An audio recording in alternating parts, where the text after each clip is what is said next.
Watch I'll it. be back. You'll what? Look. Well, we're going to go live now. Give us a wink. Right There now. you go.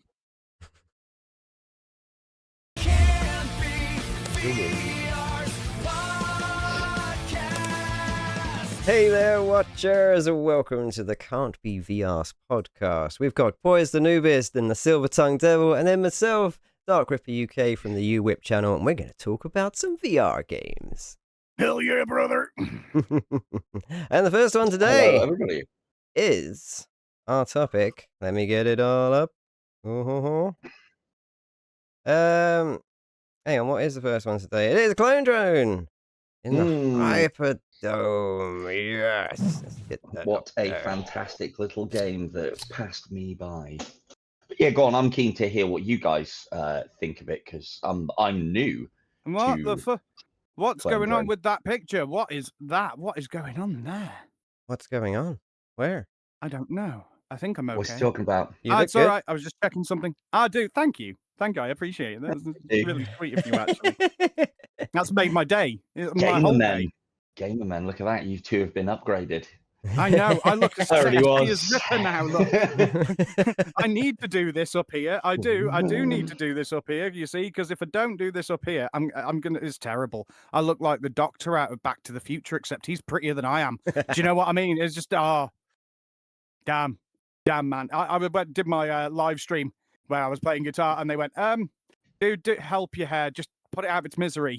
I was like, wow, yes, you are right. I should put it out of its misery. So yes, Clone Drone in the Thunderdome. No, Thunderdome? Is it Hyperdome. Hyperdome. Hyperdome. It's the Hyper. Hyperdome. Hyper, 2 men hyper. enter, 1 Hyper, clone hyper. leaves. Hello, Adam. No one quits. Everyone fights. No, that's Starship Troopers, isn't it? I thought it was actually a pretty good game. Hey, to be honest, K2. Clone Drone. K2, hi. Hi, Hello. Atham. Hold on. Hello. But yeah, no, Clone Drone in the Hyperdome was actually surprising to me when I bought it because I was expecting just a standard roguelike. I was just looking for something. Got into the game, and then it was the fact that I just took it for granted because I didn't know the combat properly. So I just went, yeah, I'm just going to learn how to parry, block, you know how it is, do all that stuff. And no, because they just hit me once and I was like, wait, I'm down? Wait, hold on a minute. I wasn't ready. I wasn't ready for this. And it's like, okay, right, I need to realize what I'm doing. This is full physics then. They're using voxels. I love voxels. I thought it was a fantastic game for that, but the weapons were also quite impressive as well. What I didn't like, however, the grab physics for it was a clicky sort of weird thing where it just instantly attaches. Now that's fine. I can deal with it. It was just not what I was enjoying. When you say grab, as in like picking up the weaponry? Yeah, it was. It worked, and it wasn't about the fact that it was functional. The function was fine. It was the fact that it just wasn't what I when I'm playing VR, I want to grab stuff and I want to feel like I'm grabbing it. I don't want to press a button for it to magnetize to my hand. Do you know what I mean? I would prefer to just grip it, but I can understand why they did it in this because of the other abilities, but I'll leave that to someone else to say. So that's my bit on it. Yeah, it's funny you say hello. about the it's funny you say about the parrying mechanics and stuff, although they do work very well. It's the quickest way to lose an arm or a leg in my experience. That game is about pure aggression, or at least I've found that to be the easiest way so far. Bear in mind I'm only a few hours in, so things will change. The biggest thing for me in that, and I think it's missing from a lot of games, not just player amputation, shall we call it? I do like the amputation. The amputation is good. It's great. It's great. It's fucking annoying when it happens to you, but it's great when you can. I like the idea. You're there still fighting with one arm left. You know what I mean? Lose a leg, it's like, oh my god, I can't even get anywhere near the archers now. I'll have your kneecaps. I try and stay away from the teleporting in that game because I think the other feature in it is so good, and it's such a simple concept. For those of you who haven't played it, it's a melee game at its core, but there is a little bit in the ways of ranged. You hold the A button, which allows you then, what the game wants you to do is this. And so you hold a button to sprint, What I found myself doing, because I'm a fan of a shield and a longsword, is I'll hold the A button down and I'll flourish my way, and it works so well. It moves you forward whilst you're flourishing, which then means that all of a sudden flourishing has become useful and not just, oh, I feel cool in VR. Look, It's like, aren't I no, cool and pretty with all these movements? not only am I looking cool and pretty in VR in game, because Of the course. missus will walk past me when she's going to the washing Wait, machine or tumble does dryer yours or say whatever, what and mine says? be You like, look like and be a like, twat. You look sort of like a thing, div, so. mate. Yeah. Everybody looks like a div in VR. I go, love you, darling, and she goes, you're still a knob. When you're up and flourishing about. But yeah, that's like, as I was talking about with you boys before we came on, it reminds me of some of the better elements of Bushido Blade. And for those of you who don't know what Bushido Blade is, very old PlayStation game. And it was all about, you could get a one-hit kill, but you could also hit parts of your opponent and disable their arm, disable their leg. You couldn't chop anything off, but a headshot or a chest shot would be an instant kill. And in a world at that point where your Street Fighters, your Mortal Kombats, your probably Soul Edges and stuff like that existed, it was just, it was just groundbreaking. It's like, oh, I've cut you in the leg and now you have to stay ducked and slowly walk towards me. I have the advantage, sir. But yeah, yes, and I remember. the other one as well is in Bushido Blade. The characters used to meet, and I think it's been in all the Bushido Blades. Characters used to meet, and you were supposed to wait for the chink of your opponent gripping their weapon into guard and ready. But I mean, like on a just like in Clone Drone, you can just fucking go straight into them before they're ready. I've killed most of the bosses by being in the right place as they're like jumping off their platform and whoosh, dead. Like if you're gonna make there's that no game fair in a fight to the death. There's no fair in a fight to the death. Not when they can cut off. There's no honor in a fight to the death. It's just death. So yeah, you can bow, but while you bow, I will be slicing your head clean off. Yeah, I do not like the art style of it. Simple as that. I've always preferred something more realistic, or that's fair news. or something along those lines. But it kind of looks a little bit in the 8-bit Dungeon, which is another voxel game, but it feels more than 8-bit. 8-bit Dungeon has its style. Sorry, not 8-bit Dungeon. Ancient Dungeon is an 8-bit style, and I've always said like, oh come on, man, can't we just do like 16-bit? Just a couple more bits in there, just make it a little bit. And that is part of the reason I think why I don't mind Clone Drone. But yeah, very, very, very good gameplay. Amazing gameplay. Thankfully, I'm not a graphics tart. I'll look at Bushido on my channel because I think I've mixed it up, mate. I've mixed it up, so I might actually look into that. You should be playing Bushido Blade on your channel. I should be playing. I should be playing Bushido Blade 1 is the best. I will have you know that I've been able to complete the 1 versus 100 man once when I was I must have been about 13 when I was playing that. So that game has got some great memories for me. But yeah, so to sum up, fantastic game, really good combat. There's a little bit of jank in there, as you said. What I found is a lot of the time trying to pick up the halberds, which are very good in that game. If you can use them right, get fucking stuck in the ground, and I can't get them out. But yeah, other than that, go on, Ripper. Well, it was one that I got introduced to thanks to Keymailer, actually. Just before it came out, they sent me a message to say, do you want to check this out? It's coming out next week. You want to do Jammy play through and advertise? And I was like, no, you got to be in it to win it. Yeah, well, I looked at it and I was just kind of like, yeah, okay. And honestly, I didn't think it was going to be that much. The pictures and the video, again, the VR doesn't do it any justice whatsoever.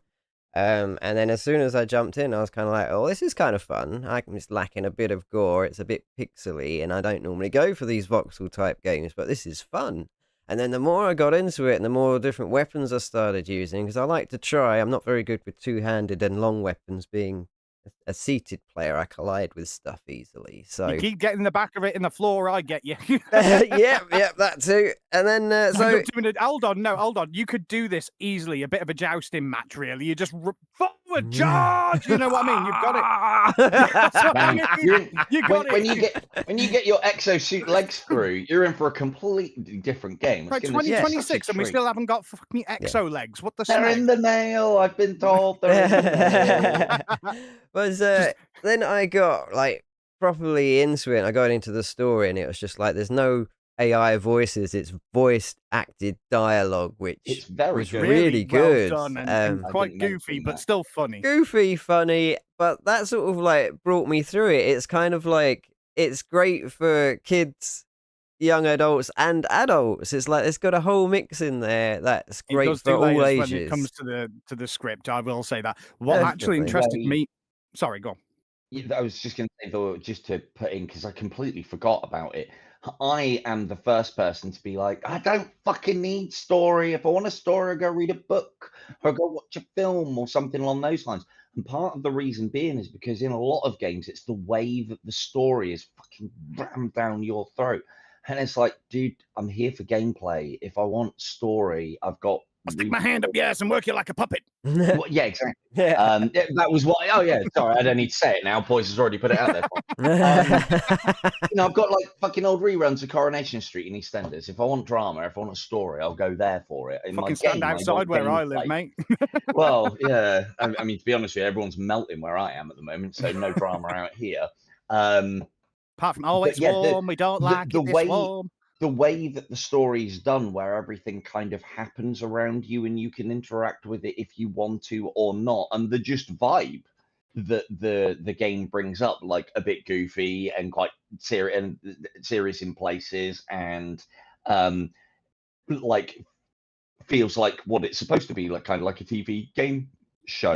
Yeah, they nailed that perfectly. I thought it was really good. Honestly, though, once you get through the story, which is fantastic, really enjoyed it. Really enjoyed unlocking the other story characters, because then you get sort of access to their powers, their hyper fists, and it's turbo fist, isn't it? Turbo spoken about yet either. The whole systems behind the actual standard of the combat. Yeah, because it's more elaborate than it lets on. Oh yeah, definitely. And there's a whole variety of turbo fists, and then you can. Oh, I haven't even got that bit yet. You can have one in each hand, of course. So of course, if you lose a hand, or I've found that as well, you get it slightly damaged, you can no longer use it, which is a really, really good element. I literally took a tiny bit of damage this morning, and it was just kind of like, I can't use my flame fist anymore. Crap! That's my arm! But I can still use my weapon. I've walked past. There's a couple of times where I've walked past myself in the mirror on that game when you're going, and I'm like, swirling my sword away, and then I can catch it. Just trying to catch a heroic person, like, hell, half my head's off. Yeah. And I've got a massive hole in my chest. What the fuck? Yeah. Come on, I thought I've been fighting so great up until this point. I've got an arm left. Let's go. But then once you get through the game and you get sort of back to the main bit, and they're like, blah, blah, blah, it's all done and this is really good and what have you, but it's not over yet, because now this place has opened up and it's just literally... Congratulations, you're the winner, but now you're not the winner. You're not the winner. Up this mountain up here. And it's just like a pretty much limitless skyscraper that you can just keep going up and up and up to your skill, basically. As soon as you lose your lives and fail, you're back right down at the bottom again, and it's different weapons every time, different fists and things.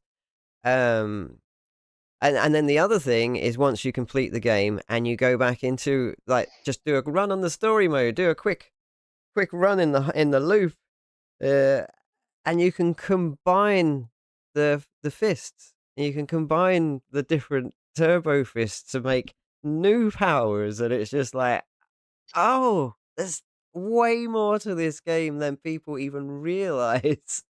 Not to mention the actual boss fights are very interesting and not boring.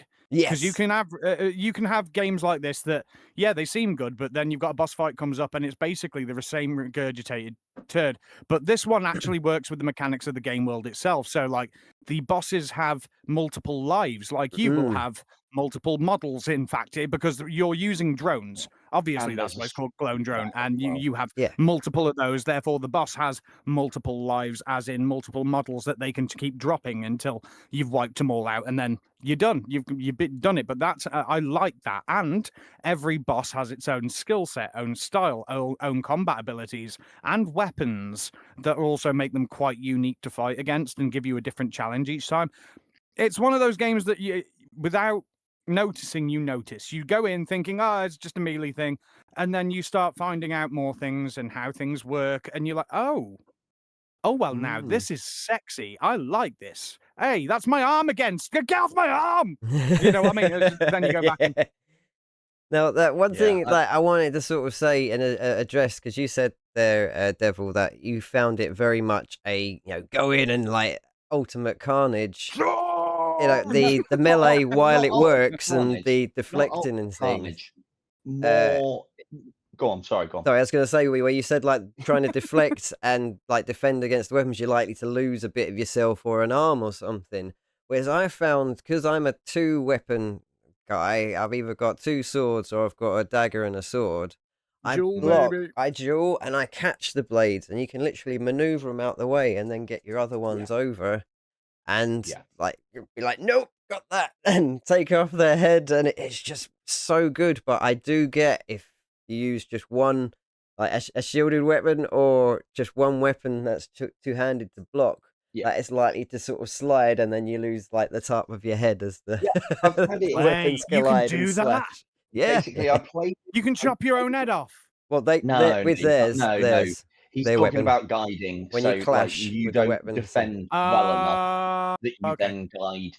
Like, I thought you could literally just swing the weapon up and accidentally lodge it in your own. I mean, skull. sometimes it feels like it. Sometimes it really does feel like it.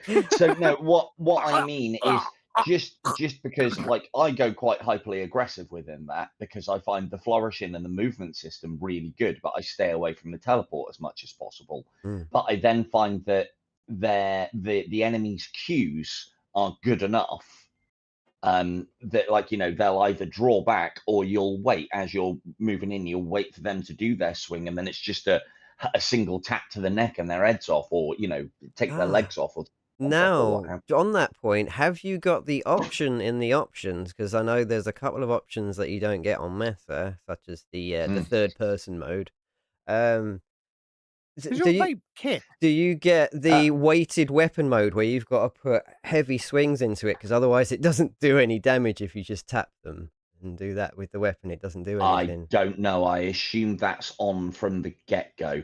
I think that's now been folded into easy, normal, and hard mode. Oh, okay. Now it's still an option on mine. It does say in normal and hard mode that if you swing you need to swing with enough force. Yeah. But then the thing is, you say that, but all of the weapons are energy based. They're all energy. Well, yeah, pretty much. So it's like wielding a lightsaber. So you should be able to flick. Just touch them with it. There's been a few times where you can block somebody's weapon and just literally spinning your wrist down, guides your blade down their blade, wiggling it through their face. Like... No, I'm not. Fuck you, man. I'm no wiggler. I'm a blade wiggler in your face. I'm wiggling VR. No, I'm a... No, But I go wiggle. For me, I found that aggression pays in that game, which is good. But then I've also found that, like, with some of the wrist mods that you can get, and then the combinations that you can make. So if you pick up, again, I assume if you pick up, like, there's one that you press it and it armors you, the armor fist, I think it is. Yeah. If you find another one to that same wrist, you then get a combination. So, like, there's one that is armor. You don't have to activate it anymore. It auto activates by having the armor one on, and I think it's night mode's one. And then I usually have that on my shield arm, which then basically means that as long as I bide my time, I can afford a free hit, which then leads into the aggression more. They're only going to be once, and it's going to be my shield and not fucking lopping off my leg or, you know, taking... I did like the really fact, do have to you know, get your back to arm this can game, be man. taken off here, but then when I was streaming it the other day, I was like, oh, it's taking just my hand. Oh, I believe I'm feel without really a bad with digit. a charred stump, but yeah, it was great. Just ram it down. No, I yeah, go too far with this. I'd love to just be able to ram your stump down their throats as well. You can try. But yeah, I can. Yeah, it won't work. I'd try it. The thing is, different weapons play differently. Like I've really enjoyed playing with the halberd. It's really good, but you have to be incredibly careful. Otherwise, the aim just gets lopped off, and then you end up having to run away to try and find something else. Yeah. Yeah, it's a good one. I do like lopping off the ends of the other halberd fighters. Of their halberds, yeah, that's Yeah. good. Good. So, have you had to go on the bow yet on it? Yes, it's on grip. It would have been the first thing he went for. It would have been the It's on grip. first thing he went for if he saw it. He would go, It's bow, on grip. It's on grip, Oh, he won't unfortunately. like I it. wasn't too impressed with the bow as either. I ended up just sort of using it once and then going, no. It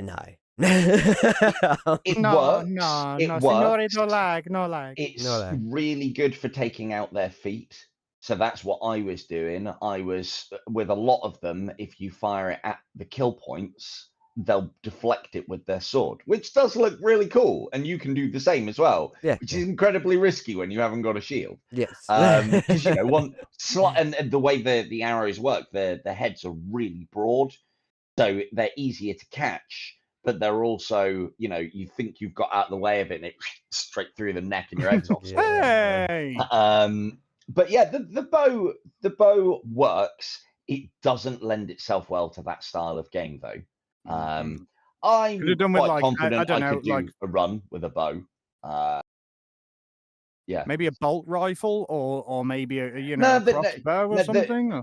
The fact that they've put a bow in there is enough for me. It feels like they've added a bow in there as a bit of a novelty weapon. It's something that the enemy can get, so why can't you? And then you pick it up, and as Ripper's just said, you then find out why you don't want it, but they've allowed it. You know, because it would be unfair for the enemy to have bows and you not be able to. And there's that's true. Out there that do that. So, but no, the bow works. I did like the fact that you can spin your hand to manipulate the arrowhead. So, for instance, if I'm going after heads, I find putting it that way, vertically, is a really good one. If you then get past their blade, you can then take quite a big gouge out of their head, which is enough to kill them. But going horizontally, a lot of the time, they find it a lot easier to block them. So, yeah. But it was good. I liked it. I like the bow. Yeah. Yeah, it's good. I can see myself doing a run with it. I really want to know your thoughts when you get to the skyscraper, so do let me know. Well, when I came off, so I've completed the story now, or rather, I've gone up to where, if you have played it, would expect the story to end, and then it carries on, which was great. That's nice to see. And it's now saying to me I need to do one more run. So hey, Shanti, welcome. I imagine, I imagine if you win or lose your runs, the progress bar for the skyscraper goes up anyway. So yeah, apparently I need to do. I'm at 99%. I need to do one more run, and then I've got the skyscraper unlocked. How are you handling life right now, being at just 99% and not 100? How are you handling being alive? How are you dealing with it like that? Well, you're so composed. You see, I knew that it might have an effect on you, so I was like, well, I could do one last run. Could do one last by the run way, and I've get this got mode unlocked. to ask for my own benefit. Is that a fucking Knight Rider vape? I'm just curious because it's got Kit's red beam going across it. Every time I see you toking it, all I have in my head is going.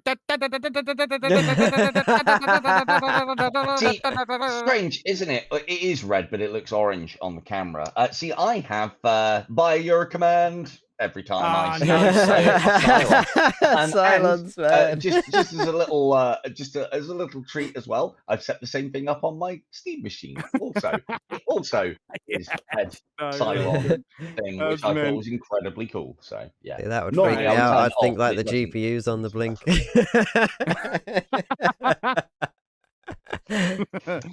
Nah, clone. I No, need to get that's back the to red that. line of death. So yeah, Yeah. Oh yeah, how is the box working out? great, absolutely great. Yeah? Even during the weather, whilst I've been playing things, I mean, obviously the things that I'm playing on it aren't going to tax it, but this is what I find myself playing. Lots of indie games that aren't graphical. Like I'm not really that interested in your Battlefields and your Call of Duties and your like even like high-end stuff. Like I'd imagine your Assassin's Creeds and stuff like that, because Oh I've yeah, played all of everybody's them going to in be hitting those console. hypes right now. I've Everybody is. They can't escape it on I've social media. I've played all of those on console, and We've been I'll have there, them done in that. VR. I'll have them in VR, Yes. thanks. And Amen, then brother. the things that I don't like, there's many games that are really good and work, and I want to play in VR. But there's also ones that are like your little roguelike deck builders and your little top-down shooters and your likes of Vampire Survivor and the soon to be coming out, hopefully, Warhammer Survivor and games like I that, tell you where it's what, like, so this is a console game. I'll play it on my console. And please. the best part about PC gaming so far for me, because I have done it, but I've only done it on my PC and just don't use mouse and keyboard. I've got a lovely, lovely, lovely Steam pad, and this is fucking great. And these little track pads do the mouse thing as well, which That's one is fat fantastic. Which then means that I can combine. massive, huge ass. You got huge ass. God damn. There you go. Damn. That's a huge. So I can combine what I know. It's one of the reasons why I suppose I've never really got into PC gaming all that much, because anything that requires quick reactions, I don't want to put my time into learning how to keyboard and mouse. I will say about the I'll control Warhammer, pad. Vampire Survivors thing. Yeah. If they don't bring that out on the VR as well, as they've done with the first one, I'm going to be fucking asking why. I'd love to be able to play the Warhammer 40k one, even in VR, mate. I'd be sitting there chilling, looking at it. I wouldn't buy the normal Vampire Survivor. I'd buy the 40k one without a question. That's fine, but it's like the snob in me would be like, yes, here we go. Careful. You don't. Careful, these games your don't snob is showing. Like, is it? Oh, sorry, hang on. Let me put the snob away.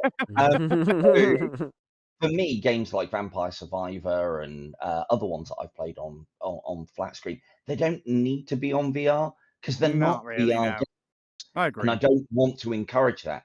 Like keyboard and mouse. Well, they used to do Shanty. Yeah. However, there are people out there where, the Quest is their console. The Quest is their only portal to gaming because they don't have a PC. They don't have an Xbox. They can't fucking afford one with the way the RAM is at the moment, or a PlayStation or what have you. Exactly. So, yeah. For me, it's kind of like, oh, come on, man. I want VR. I want VR games. I want them to be progressive. I also don't want games to come out and fail on it as well because, if Vampire Survivor comes out the way that it did and it failed, well, then they might be like, yeah, well, fuck VR then. But if it's come out and it's done all right, they might carry on pushing what are in essence flat games on VR. And so I don't want flat games on VR. I want VR games on VR, and I want flat games on flat. I just spent £1,000 on a fucking Steam machine. You can also admit that things like tabletop games like Demio and stuff like that still have a place in VR. So really, technically, it's still a flat. You don't? Really? No, it's a flat screen game, isn't it? It's a flat screen game. I see where you're coming from on that, but the for sort me, of VR it's a flat screen game, and it doesn't need to be in VR. But there is the niceties of picking up pieces, actually rolling the dice, and doing those things. So it's good in that regard. But no, I think those are flat screen games that have been brought into VR and have been brought into VR successfully and very well. But I wouldn't class them as a VR game. They're almost a flat. Oh no, yeah, all right, yeah, I see where you're coming from. Flat ported to VR, there's for me a VR game should be something that you can't do in flat. Like, Agreed. you Yeah, know, I will it's say like, that. Yeah. oh, my character can emote like this. It's like, Yeah, that's but a can you great do character. this? Fuck you. Can you do this? Exactly. Can you do that? Can you do that at all? The thing is, yeah, as I said, I don't want to Sorry, didn't mean encourage to be rude. games Sorry. that are not VR in VR, because we've got many examples of games like that. And it's like, why is this even in VR? What? But then, as I said, you know, Meta is first and foremost, or the Meta Quest is a console, and some people don't have access to anything else. So it's got true. to happen. It's got to happen. For example, I'm the perfect example of that type of person. I mean, I don't really have the room technically for a PC or laptop, etc., yada yada yada. Some people are like that. Other people not so much. It's just, you know, it's handy. Is what I'm saying is to have these things. But you are right when it comes to your opinion on the VR, the flat screen games not having a point. It's just an opinion, dude. It doesn't mean I'm right. Yeah, no, definitely, no, I definitely agree. Yeah, it's always an opinion. Does not mean I'm right. But as I said, I'd like to think that I can weigh it up from both sides. They're not for me, but I can see the point of them existing. For me, I want everything that comes out on VR to go gangbusters and do well. That's never going to happen. But maybe keeping VR games as a VR experience. And just to address Shanty as well, it is supposed to be a game about wasting time. And if you've played it a lot, it isn't a waste of time when you've played it a lot. So you're saying the game's very invested? Got you. Waste of time. Well, no, but the thing is, I mean, could you not say that about all computer games? Yes. They're all a waste of time, but they're a good waste of time. It depends on how I would imagine want to spend that time. I would imagine what it'll be with Shanty is like, you know, you've got very little control over what goes on.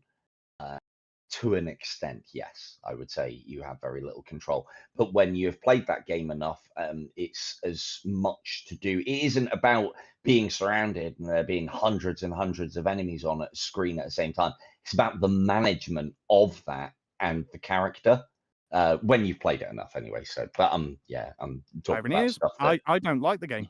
You got to put a lot of hours. I just don't like the game. But you're going to change your mind as soon as Warhammer Survivor comes out. Yes, because it's got a Space Marine in it. Exactly. Of course, I'm biased, but Vampire Survivors, any game where I can't attack something myself, not really that interested in it. It automatically attacks, and if I want it, that's a mobile game, right? And yes, I like my mobile games. For anybody who's going to go, yeah, but bro, you play mobile games. Yeah, but they're ports. I'm not playing Candy Crush over here. Do you know what I mean? It's just fucking. He's not live streaming Candy Crush. I'm not. He only plays Candy Crush in his own time. Well, obviously, he's and earning money. It's well. Raid Shadow One Legends. shiny That's penny it. per Raid Shadow. Oh yeah. I tried that crap once. It's Raid Shadow Legend. Yeah. No, I tried that crap once, and I was like, I've seen better games on PlayStation 1 era. What's it now? Free cash, free money for playing games for some crap and oh god, it's not worth it. It's not worth it. It's going to turn if it isn't already. I haven't looked into it. I know they tell you it's a caveat, by the way. You have to have at least earned £50 in English anyway before you can actually collect it. My girlfriend has done one for like 6 weeks, and like she's done a few hours every day, and there's a £25 payout threshold. She's got to something like 18, 19 quid, and it's just like slowly creeping up now, and it's just like, I wonder why. I can imagine why. For me, it reeks of, no, you don't get money for free. If it sounds too good to be true, get money for playing games. It probably is. Now, there are some things that I've come across in my life, match betting being one of them, that sounded too good to be true. And then I put my research in and actually found out. I can see all of these get cash for playing games things turning out to be like honey, where, you do an all right out of them, but there is a dark and sinister ulterior motive behind everything. You're you're earning money You're earning money whilst you're playing those games, but unfortunately, you're giving us enough data to allow us to make a completely perfect clone of you, and soon you will be replaced. I'd imagine that's where clone. Cash for Games is going. But Why you know, lap up the hot- bee regurgitation? hot take. Hot take. Look up that Hopefully, this video regurgitation, is lick it. well. Hopefully, this. I mean, to be fair, look, they already got poised. So he's already. What do you been mean? This is replaced, because I'm prettier this way. No, It's no, nothing to hang do. on. I thought you were. Oh no, hang on. That way. Yeah, that way. It's. Oh, I'm not a is that- furry. is I have to point at Ripper. See, you're both pointing away from It's me. already been From my cloned. So now I'm perspective, pointing you're at you. both going. Oh, damn it. But yeah. That way then. So obviously, yeah. Cash for Games has already replaced Ripper and Poise. I was pointing at Ripper. Now it's Poise. I've not been That's why he's replaced. in No his one avatar could format replace now. me. Nobody That's why could he's in his replace avatar me. format, because he doesn't have a body anymore. He's just simply an AI. Oh no, I have a on body there. and it's gaining mass. Please by the don't day, and show I'm not us. clean on it. I assume you're in your underpants. Please tell me you're in Damn your it! How underpants. did he know already? Because I'm in my underpants. I mean, that's the Anyway. reason why I wanted the avatar. Really, I'm here butt naked and just playing with my balls. B-Rhymes, just Damn playing. it. Playing with Poised, them it was balls, awkward enough playing pool with you like playing- it the other day. Yeah, with no trousers on. Yeah, thanks for that. Hey, that was the bottom of my legs. My top part was completely protected until you Right. said otherwise. Then it was a Ripper, different story. bring this podcast back under control. We Back, seem to have gone okay, off on back a to the tangent. podcast. Okay, we are now going to discuss the next game, which is one that we have brought up before, but haven't extensively talked about like I want Poised to, now that he's completed it, and that is Repossessed. Ooh, Yes. completed it. I did. You got some time on your yes. hands. Fucking hell. I did it. Well, I did it one of the evenings when I didn't know what else to play, and I knew it was a good game to go back to, just to It is a good game. just go and enjoy myself because I like my gory stuff. So yeah, for anybody who isn't familiar, if you're here and you haven't heard of Repossessed, go check out the previous podcast. We talk about it a little bit in the past one, or maybe check out our channels. We all did videos on it. Yeah, But anyway, we'll cover it. so Repossessed was fantastic. I was a bit sort of stepping back on that fantastic line though, because as good as it is, I needed or wanted more. I felt like it deserved to have more than it's got. Don't know what it could have been added to it. I don't think there could have been anything really that you could have added to that to make it more than what it was. I mean, as Devil said himself, technically it was a tech demo, but it was a really I'd well like done to tech caveat demo. that with, it's a tech demo to the highest fucking order. I've played tech demos, and the problem is they're good, but they have no substance. Now, Repossessed is fantastically done, and there is some substance there. But then the other thing as well is, it's like what, $6.99 game? Yeah, and it's really cheap. You want to blow off some steam and you want to fucking shoot some zombies, there is a game for you, and it's called Repossessed. I think So- if you could name this game in one word, it's catharsis. See, I was going to say Carnage. Carnage. Yeah. Well, it begins with the C, I suppose. It kind of works because No, the game's better than that. Let's not call Right. it that. Not you that. get into it. You get into the first floor, and the moment you pull that trigger, and you just blat that head off, it's like, oh, where have you been all my life? Where have you been? I've been playing Walking Dead and not had this sensation. I've Yeah. played Survival Nation, not had this sensation. I've played many other zombie games, not had this sensation. I played After the Fall recently. Didn't get the same feeling out of that either. Yeah, the mobs were there and it was good mobs. But when it came to the reactions and how they moved and worked and how they got towards you, completely different thing altogether. Yeah, After the Fall's very different because they're coming at you with speed. With So, zeal, yeah. They've yeah. got real zeal. But then again, Yeah. when you start getting up the higher floors, they really do start moving in Repossessed. They really do start. They go from just sort of rolling towards you to just going, ah! Just like, no. On those higher floors, I do like you'll be managing the doorway of a room or something, and it's almost like Yes. crowd pushes one through the door, and it like flops its way towards you I with all love this that. fucking gung fu of you trying to fucking nail it. It's brilliant. Yeah, it's doing brilliant. dual wield, switching between targets, making sure that you're keeping your weapons cool to a point, depending on your playstyle, because you built into slowing, like using the heat to be more precise, didn't you? Play style, but Well, it was just an system. additional. It's something that you can do. Like, you know, they do appear to take more damage at higher floors, and yeah, the thing is, it works, but it's not quick. And in that, if you want to do well and keep the lights on, you need to be quick. Yes. Which is good.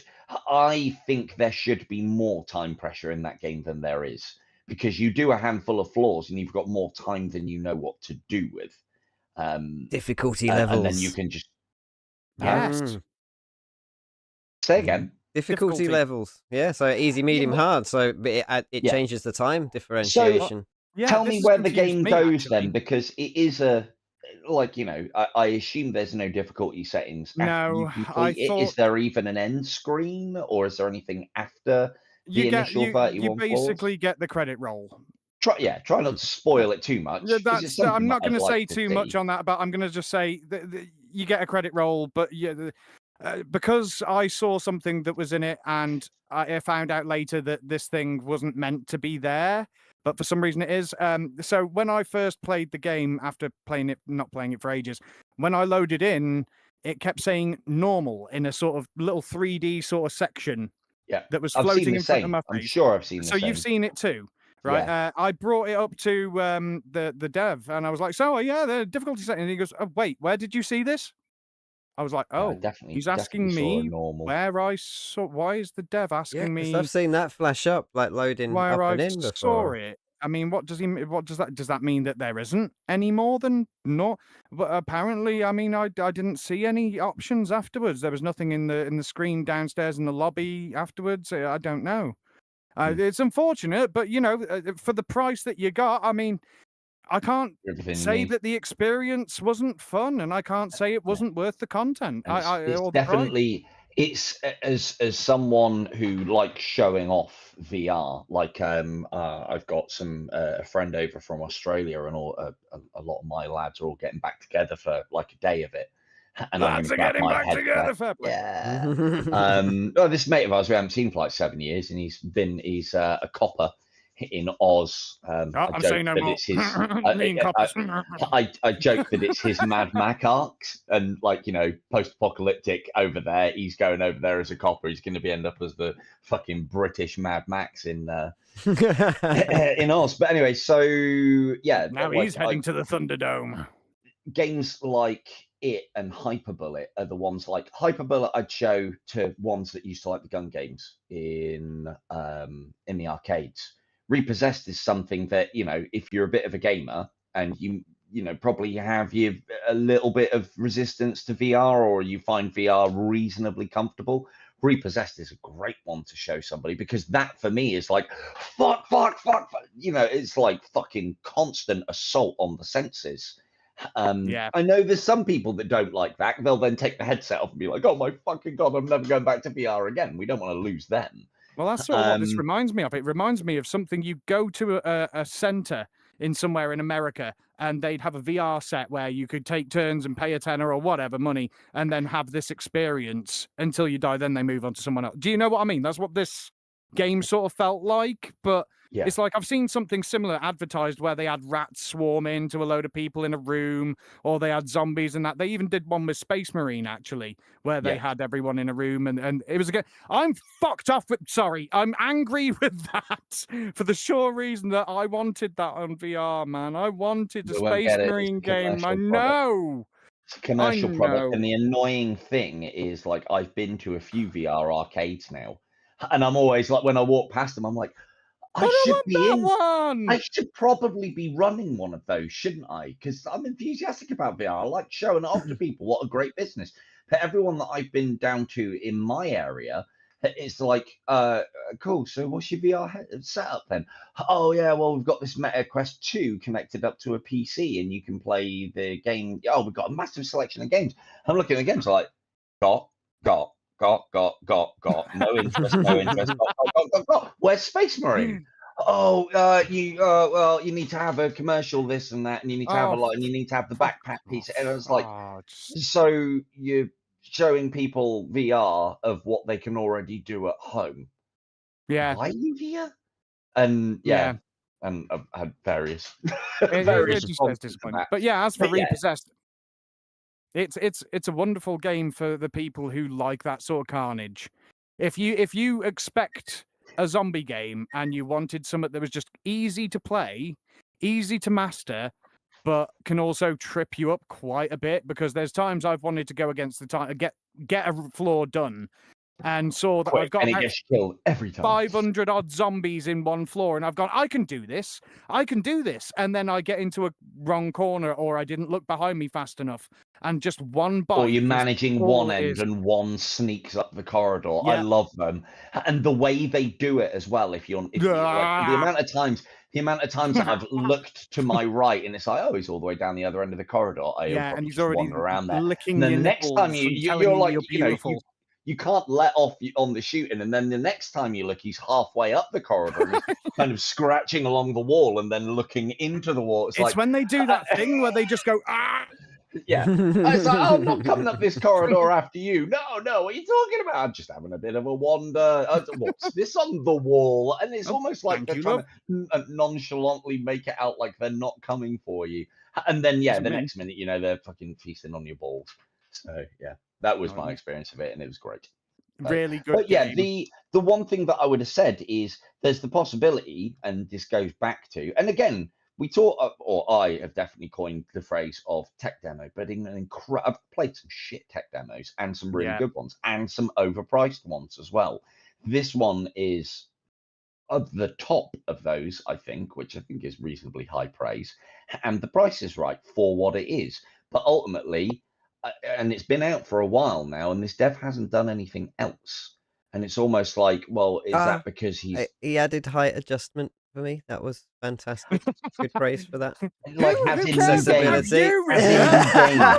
About your bloody height adjustment now? Because other people like to play seated. The one thing that I will say is the dev has been incredibly responsive. I do think between, well, probably you two, because I came in a little bit later. But you guys playing his game and putting videos out has kind of spurred him on to do a little bit. Like, I've put a couple of things in there. Like, the first time I tried it, I was like, oh, shit, Quest Pros don't work. And there he is. That's back up. He's dreaming of bubbles. First time I played it, the pros didn't work. So I was like, oh, shit. So I put it in there. It's like, look, I'd love to do some coverage on your game. The pros don't work. And it's like, yep, no worries. And like within a couple of hours, he's like, yep, I've got pros working. And I'm like, what? Brilliant. So wow. What's that game, Vex Mage? Oh, yeah. So I played the demo of Vex Mage when it first came out. It was looking really good. I was thinking like, oh, hang on, this is kind of like a bit of a poise game, but it's also got the Hellsweeper-y elements. Not all poise games are like violence riddled. I also associate you with anything that's like ridiculously fast paced as well. Like Moro is a poised game. Oh yeah, that's such a but it's not my fault. That's not my fault. That's Ripper's fault. That's Ripper's fault. But yeah, Vex Mage, when I first played it and I played the demo, I was like, okay, cool. Yep, no, I want to get on board with this. I want to see where their magic system goes, where the combo system goes. The speed, like, I'm not calling it like a fast game or a poised game as a derogative or a negative. They're just not the kind of games that I gravitate to. Because I like it. A lot. Poise thing's a dirty thing. I like the dirty thing. I've played a lot of those kind of games in my time, and they all have to be doing something special. But again, it's another thing that I've realized with VR is, you've played a lot of those games, but you haven't played it in VR. So I played Vex Mage. It was working fine with Quest Pros. The dev then released it on Keymailer or Lurkit, one of the two. I think it was Lurkit. I got the key through, was going to do some coverage in exchange for getting the key, and pros didn't work. And so I got straight onto the dev. I was like, look, I can't do coverage again because the pros don't work. They were working in the demo. What's the problem now? Long story short, there was some sort of actual Quest Pro headset issue, and so they couldn't get the Quest Pros working. We're now 6 months on from release. I've said to him a couple of times, like, could you get the pros working? I'd like to, you've given me a copy of the game. I'd like to do some coverage for you. And they were like, yeah, we're working on it. The problem is nobody in the office has got Quest Pros. And then, of course, What? And do you know what I think all of this is? And this all is going to possibly springboard into what I think is going to be the next subject. Is as we've talked about, like, there's devs that are shit at what they do. There's also devs that are shit at what they do, and there's also production teams and publishers and various management that are good and crap. And I think this is another example of the crap one, because the dev for Repossessed was able to spin up Pro Controller support for his game within a couple of hours. Yeah, but he didn't have Pro Controllers. That's fine. That's because he put fucking Nigel on it. Nigel in programming, or maybe Stacy went off and got the APK and loaded. No, this is a single man dev game. Went out there, got it, put it on. 6 months, Vexmage. Definitely a perfectionist. The dev for Repossessed is. He's definitely a perfectionist. Now, I hope that he's got other plans, that he's going to do some more stuff, because I want more of what you've got, Home T Studios. Yes. I want more of it. I want more blood. I want more death. I want more gibbering lunatic things that are telling me how to do my financials. I do. Melee with hack and slash. Have you heard about the CD player with the Khan ankle? But yeah, that was great. That is one of my concerns, is because he's launched the tech demo at a reasonable price, he probably hasn't got a massive amount of interest in the game, and I usually and not a lot of sales, obviously. I usually judge a game, and from speaking with other developers, without going into any details, that you can kind of guesstimate. It is based on the game, I've found. But you can kind of guesstimate on the amount of reviews to the amount of actual sales. And I usually find that there's there's about a 5 to 10% split of people that have bought the game and people that actually leave a review. So I would imagine he's probably sold 300, 400, 500 units. There's about 40, 50 reviews there or something on those lines. Soundboard there. Well, you found a button to press. Voice has found buttons. They should have never let me have buttons, but yes, they should never let him have that avatar. But yeah, long story short, I get the impression that he hasn't, the game didn't get received as well as he'd wanted to, and so he hasn't been spurred on to do more. When it comes to graphic violence and gore, I noticed that they do also take a bit of an umbrage, especially on meta, towards things like that. So they try and shuffle them away into the back of shit. Well, so you from the children. Yeah, I know, right? Think of the kids. Even though the kids love it. Have you seen how many kids play Beyond Sand Crap? Right. Beyond Sand Crap. And it's like an 18. So it's just full of kids. So what the heck? Sod off, meta. It's rampant just everywhere. let people That's why play their violent games, because we love it. Yeah. It's like, games don't feature as prominently in the headlines anymore. And only for bad God things. forbid, only for bad, highly promoted games and various things and bits and pieces like that. But now they're being blamed on something else. It's not games. It never has been games. If anything, games gives you the outlet, so you don't need to go, well, if I did take this Uzi and riddle somebody with bullets, what would that look like? Well, now you can not only see it in games and not have to do it, but you can see it in VR. And it's why Poise isn't serving a very long prison sentence. VR is my therapy. It really is. Top right. Here's an advertisement for you. You know what? Before VR, I would have murdered several people, put them in Bing, and then put them in the other. But thanks to MetaQuest and thanks to Zuckerberg, you piece of shit, I get to play VR games without the use of a PC. MetaQuest. And now the public don't have to worry anymore. Yeah, I can do all my stuff in here and not do it out don't there. have to worry anymore. They don't have to worry quite as much as they should have before. Nah, I'm a parent now. I've got to be a good boy. I've got to be a good example for my son. I'll try anyway. I'll fail miserably, but I gotta try, right? But yeah, I'd like to. So as I said, with the coverage that we've been doing, he seems to have been doing a little bit more. He's incredibly responsive to anything that we've pointed out. I pointed out to him the other day something I think you boys missed was that you can put music onto your headset, and as long as you put it in the correct file, it will then play through the ghetto blaster that you find in the level, your own music with that. Yeah, I love that. That lo-fi tinny quality to it. And I tried to get it all up and running ready for my stream, and I was like, well, if I get copyrighted, who fucking cares? If you go through, start shooting people, and all you hear in the distance is "and the cat in the cradle and the silver spoon, little blue and the man on the moon." You're going home, man, I don't know when we'll be together then.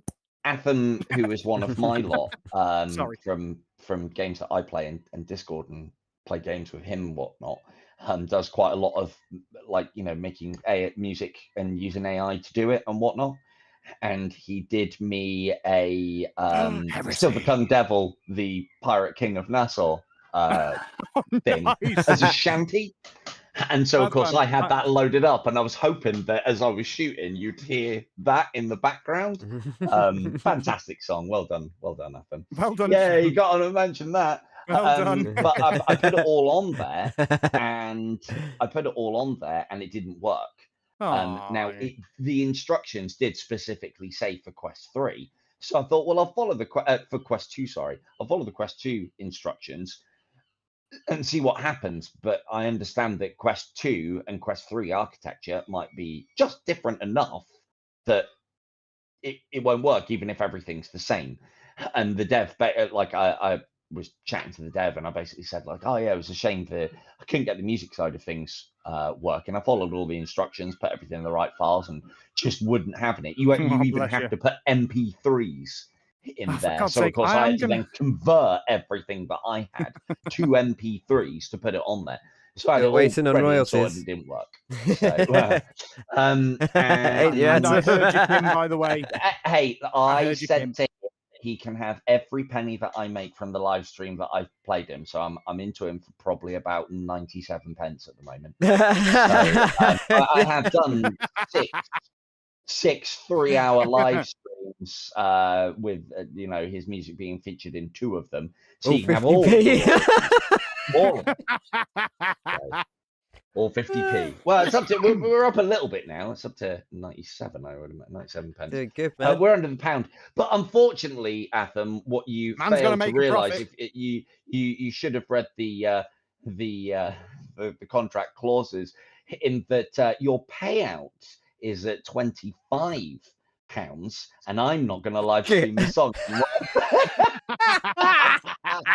Which is great, based on what we were talking about earlier. So. And Devil, can I just say, I hate the fact that people are agreeing with you now. What? Because you're not the only one who said, I prefer to see your real expressions. Now we got Kim saying it, god damn it. Now you're trying to make me feel guilty I don't have a conscience, and now I get those horrible pangs like my heart just beated once.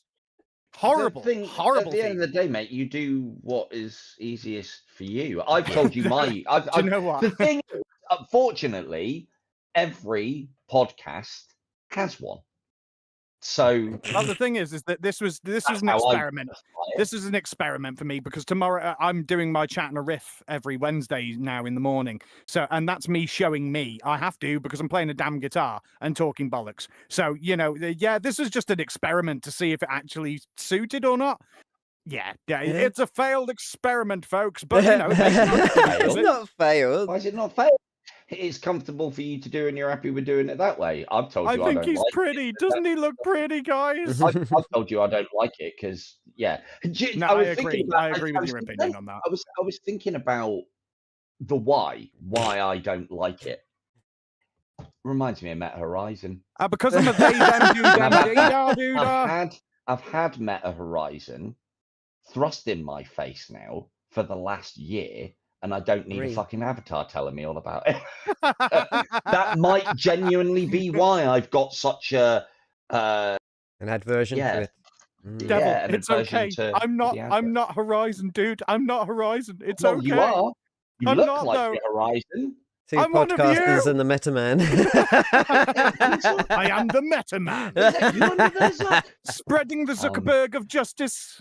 So yeah, that might be simply it. I associate that style and that cartoony and this within VR with Meta Horizon, which I've spent the last year and a half trying to get off of my face. You know, like turning things Show off, your face and uninstalling prove them, moving around, getting them out the fucking way. So, See, I've not even Trigger because I'm on warning. standalone because I don't use anything else. I don't notice these things, I guess, and I just I thought, fucking do. oh, this sort of works really well, Jesus. and it's quite reactive, and I can do this. You know what I mean? And it looks pretty cool. It looks better than me. That's what I shit, presumed. yeah. Oh shit, yeah. Fuck. We don't have Yeah, that but I can ability. do this Hang on. and hands. look pretty while doing it instead of looking like somebody who's been pulled through a fucking blender backwards. I can do this. Look, No. I'm not AI. No, I can only Yeah, I can alright. only do the Night Lord salute. That's with my clawed hand across my heart. That's all I can manage. Sorry. Fucking hell! The I hurt my basic hand flat doing end it of then it. as well. The basic blunt end of it is the fact that I thought this was better looking than me, and that people would prefer this stupidity over seeing fucking me, seeing me. I don't know if you've looked recently I or not. prefer But seeing your natural I stupidity. don't consider any of us beautiful. As I far don't know. as I think the you're both very podcast is pretty. I mean, concerned. I had you both I in my think bed at people- one point. I would like to think that people are here to listen to us, but the face has got to be part of it. So yeah. Yes. Well, next time it will be my face. I will. Well, no, you bring do my what face you back. want to do. You do what you want to do. Like I said, it was an experiment, and as fun as this is, yeah, I can see where your camera's gone funny again. By the way. Yeah, no, I'm just gonna sort it out now. But yeah, no, it was an experiment, and I thought Carry it on, looked back pretty in a cool. sec. But yes, people want to see my real expressions, and yes, I agree because I look funny. Actually, guys, we've got one more game to cover before we jump into Yes. the other topics, and it's for Poise this one because it's about the Backrooms that you recently played, wasn't it? Which is Yeah, I am now Async Employee 420 YOLO Swagger. That was my name. Because, like, basically, all right. What? Yeah. Async Employee number 420 YOLO Swagger for Jesus, course. All right. For Jesus. But no, so in all seriousness, it was Back in a sec. it was my first foyer into a Backrooms game. All right. So I didn't know much about this. I've not even watched the film. So, but I sort of knew about the liminal spaces and I was like, okay, well, that's cool, but it's still just a walking simulator. I'm not really interested in walking simulators if I can't shoot it, stab it, or spew harsh language at it. I'm not really interested. So I was like, well, I'll leave it. But then I started sort of looking into the wiki lore and then the Kane Parsons found footage stuff that he made. And I preferred his over the wiki. The wiki's just stupid. It's just different dimensions, all right? It's not called back. It's just dimensions, that's it. Just weird-ass dimensions. But anyway. No, don't call the wiki stupid. Isn't the wiki where it all started? Because it's all kind of like with the urban wiki legend. not the wiki. The wiki dot is stupid. The No, wiki but isn't it all... Isn't the whole concept of Backrooms urban legend, and then this guy has put his stamp on it? Yes, Kane Parsons basically put his stamp on it, and then everybody else in the fandom sort of just made their own using the wiki dot, and that's where all the entities have come from and all that stuff. Whereas Kane Parsons went over a different direction with it, which was more along the lines of the original sort of creepypasta that they had. So yeah, this was my first venture into a Backrooms game, and I didn't know what to expect. I don't know, man. I got in there with the absolute fear and trepidation. I'd been reading up. I'd self-diagnosed, guys. I said this on a short. So basically, I shouldn't have done it. I shouldn't have looked up anything. I should have just gone in and let the fear take me. Instead, I read it and read things and read more and read more and read more and read more, and then sort of whipped myself into a stupor of, oh, this is going to be insane. Oh, I'm going to be terrified. I'm going to be oh my God, this is going to be awesome. I'm going to be freaking out at every corner. Something smiling in the dark's going to eat me. Oh God, this is going to be awesome. I didn't get that. Well, no, of course you wouldn't. You've armored yourself against all of that by having knowledge. Well, yeah, there was that as well. But I enjoyed my time with this game. Backrooms by Sidequest is literally what, £3 English sterling? It's about 3-4 quid English sterling for that price. What's in there? I still haven't explored it all, and I thought it was really good. However, the whole experience became defanged the moment I realized I could give the Smilers a big old smooch on the lips. And that there was no other entities that actually moved unless... Yeah, I found it down there, dude. I found it, as in Pennywise the Smegging Clown. I was not scared in the slightest. I was disappointed more than anything. So are you not... I was like, really? In that one, are you not chased? I was, until I realised that thing does not kill you. It just chases you and then stops when you go toward... It just really stops weird. There. It was freaking annoying. It's different on the multiplayer. It's just the multiplayer is a little bit bugged. I've played it for about 6 hours with my girlfriend and a few other sort of random people. And it's literally the first person that jumps through the wall at the beginning, all the entities seem to lock onto. So no matter where you go, into the different areas, they're going after that first person. And there's only, I think, a couple that as soon as they get you and touch you, you start right back at the beginning in multiplayer. Yeah. See, I think I found a way to die, but I didn't die by any entity. No entity touched these beautiful cheeks of mine. It was just me jumping off a very deep pit because I was like, well, I don't know where the smeg else to go. We're going here then. So I just jumped off and then it dropped me straight back at the beginning again. Now, I was fine with that. The experience and going around the place is actually really cool. The design of the levels are awesome. Some of it, because I've read the wiki, was actually really good. The actual levels themselves were done really well. There was one, for example, that's like a rural housing estate, but everything's warped and twisted and odd. Now, I read the wiki for that, and that was basically there's a hill that's semi-transparent that you can walk up, and there's a big castle on the end of it, and then there's a king called the Animated King who will turn you into literally a puppet-type animation thing if you fail the challenge that they set before you. Now, the whole lore in that is fascinating, but this is basically like a tour.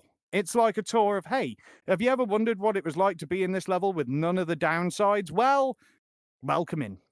Don't worry about dying. You're not going to die. You're not going to be attacked by anything, even if there's whispers, which, by the way, I was so hoping to die by something. You do not know how much I wanted to be killed by an entity. It was unbelievable that I was going, why am I wanting this so much? I am wanting to get eaten and devoured by monsters beyond my comprehension. But that's the point, isn't it? That's what we all want when we tread into places that we're unfamiliar with. Now, don't get me wrong. I could be wrong completely. Some people really do like the idea of just the liminal space in itself, so they can just walk through and go, wow, this looks pretty. Like and yeah, pools. to a point, yes. But for me, no, I was really wanting that. Okay, well, this is interesting. This looks weird. Oh, God, that's going to kill me. That's what I wanted. I wanted that, wow, shiny. Ah! That's it. You know, I wanted the mix. The mix needed to be there, and it just wasn't. There was no mix there. It was the liminal spaces. I'm still going to go back in because I'm doing my survey for the next time. But yeah, I haven't played that one. I've played No Clip, and I think love it. Is No Clip better? Is it? Yeah. I don't know if it's better because I haven't played the one that you've played. My experience of No Clip was back many moons ago when the Backrooms games were doing the rounds on YouTube, and it was all your content creators and influencers were playing. See, it's all new. And for me, I saw snippets of it, and I was like, yeah, I like Alien Isolation. I love being chased around in VR. I love being chased around. That's great. Just loves being chased. For me, it is genuinely. about being chased. Now it sounds like you had the chase, but you didn't have the consequence of being caught. So then that's no longer being chased. There was no consequence. That's running away voluntarily. It's like, no, that's not it at all. I ended up moving backwards while trying to detail the entity that I was, because the whole video I did yesterday was me explaining and describing through the camera what I'm seeing and how it feels, etc. But the only thing that I found interesting about the entities in this is that I was moving backwards while also explaining the details of the entity at the same time, because it wasn't actually doing anything. So and it was just the first and only experience that I've had was playing Backrooms with a couple of lads that have VR but are not into VR. And I suggested that we all had a look at this, and I think I might have even bought them the copies, or it was No Clip free at one point, or really it's free for the first, I think, 3 levels. 4 or 5 levels. So that might be 3. Yeah, what we did. Yeah, it might be 3. That might be right what we did. And basically, those two lads have only ever used it for walkabout mini golf. You know, and love it. They are not wasting their money. No, getting hundreds of pounds worth of headset for just that. You know, they've saved that on mini golf. God, I've played about 50 hours of that game. I did another 3 hours on Sunday.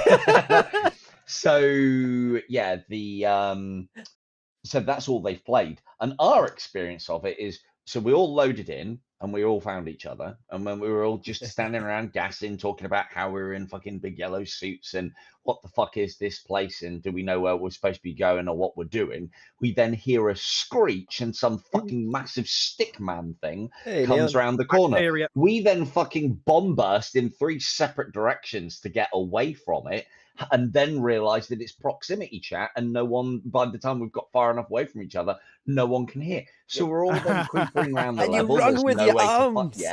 There's no way to find each other other than so you know, shouting out, which then attracts the monster to you. And it was just does the monster actually detect audio?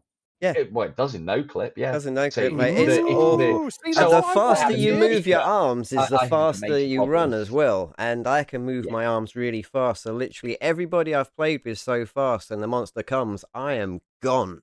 And like literally, it's just like you only have to be faster. And I'm like, every man for himself. Every man for himself. Start you guys. I hope they catch you before they catch me. Guy. Yeah, and my poor girlfriend is normally the one that gets it. That was my experience of it, and we played a few levels, or we played at least we did the Backrooms. We did one that was like in a tunnel system with pipes, if I remember rightly. Yeah, level 7. And holy shit.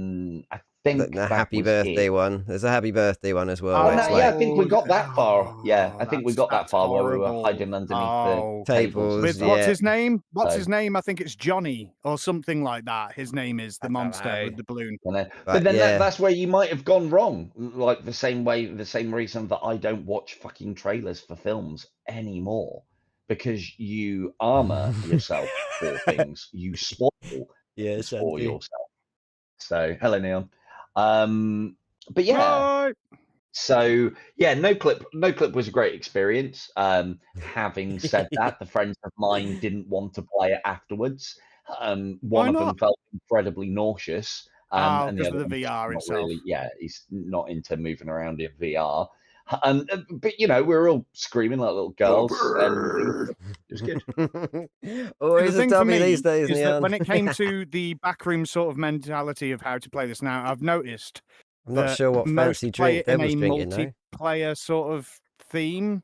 Yeah, and that's not what I really presumed from. Well, you did as well, you know because what I mean? You were It was just monologuing. sort of like, you did as well. You were monologuing. You were talking to somebody, which then means you don't have the fear of being there by yourself. It's almost like you're able to convince yourself that you are documenting the experience. Oh no, mentally, I'm never alone. There's always me, and me. There's loads of scary games that I play, but they don't feel as scary as they should do because I've got chat with me. I don't feel quite as alone.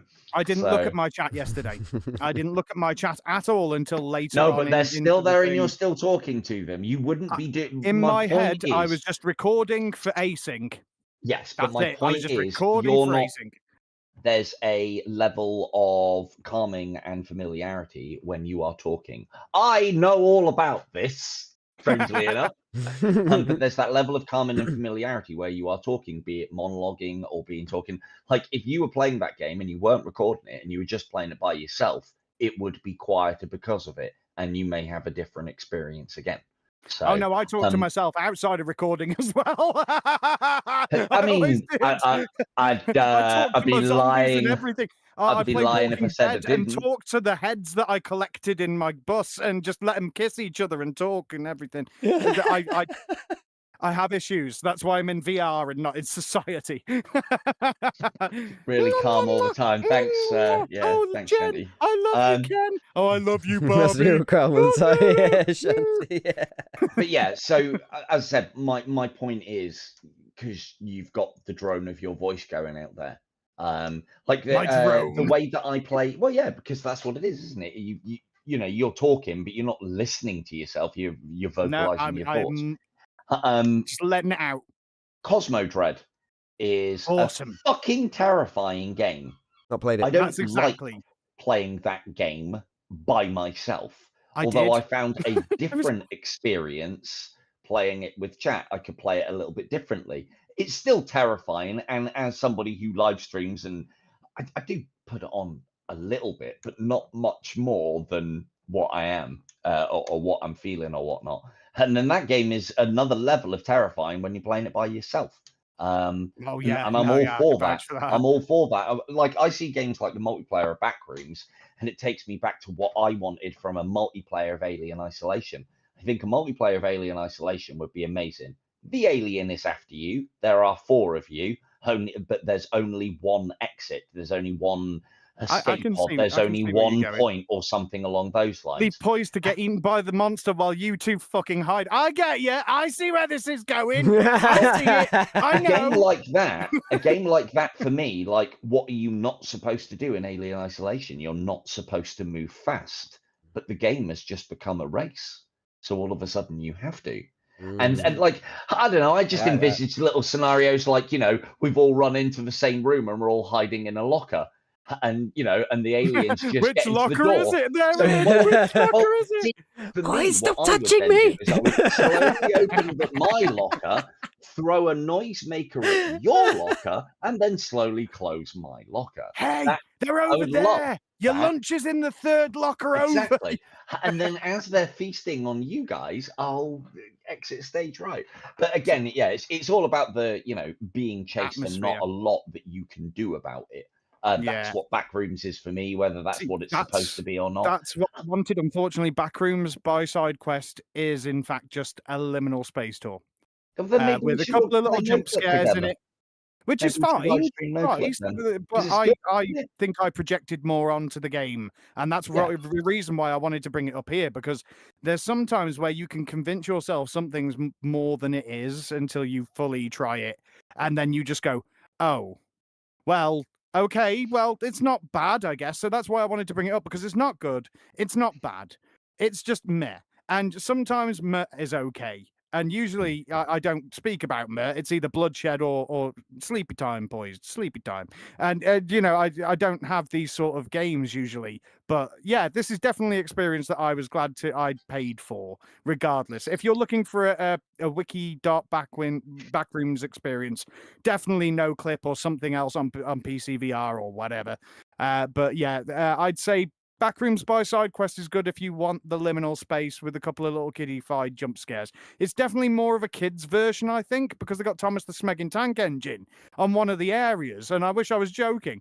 Fucking, I go through an area, actually freaking out, and then next minute, Thomas the Tank Engine's heading towards me. It's like, hey!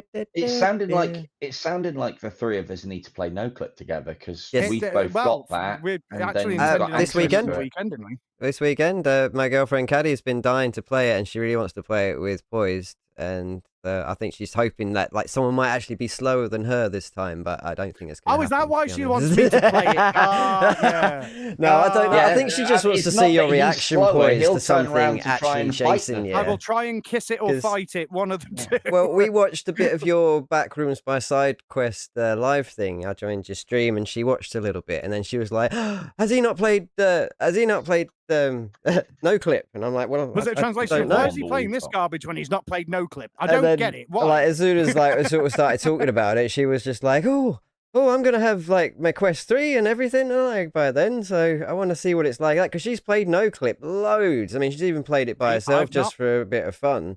And I've barely played it either. I understand the concept, but we didn't get very far. But Or I every think we time might I'm have in it, actually I'm got just to the like, end of the demo. and like she always gets Got to the end eaten. of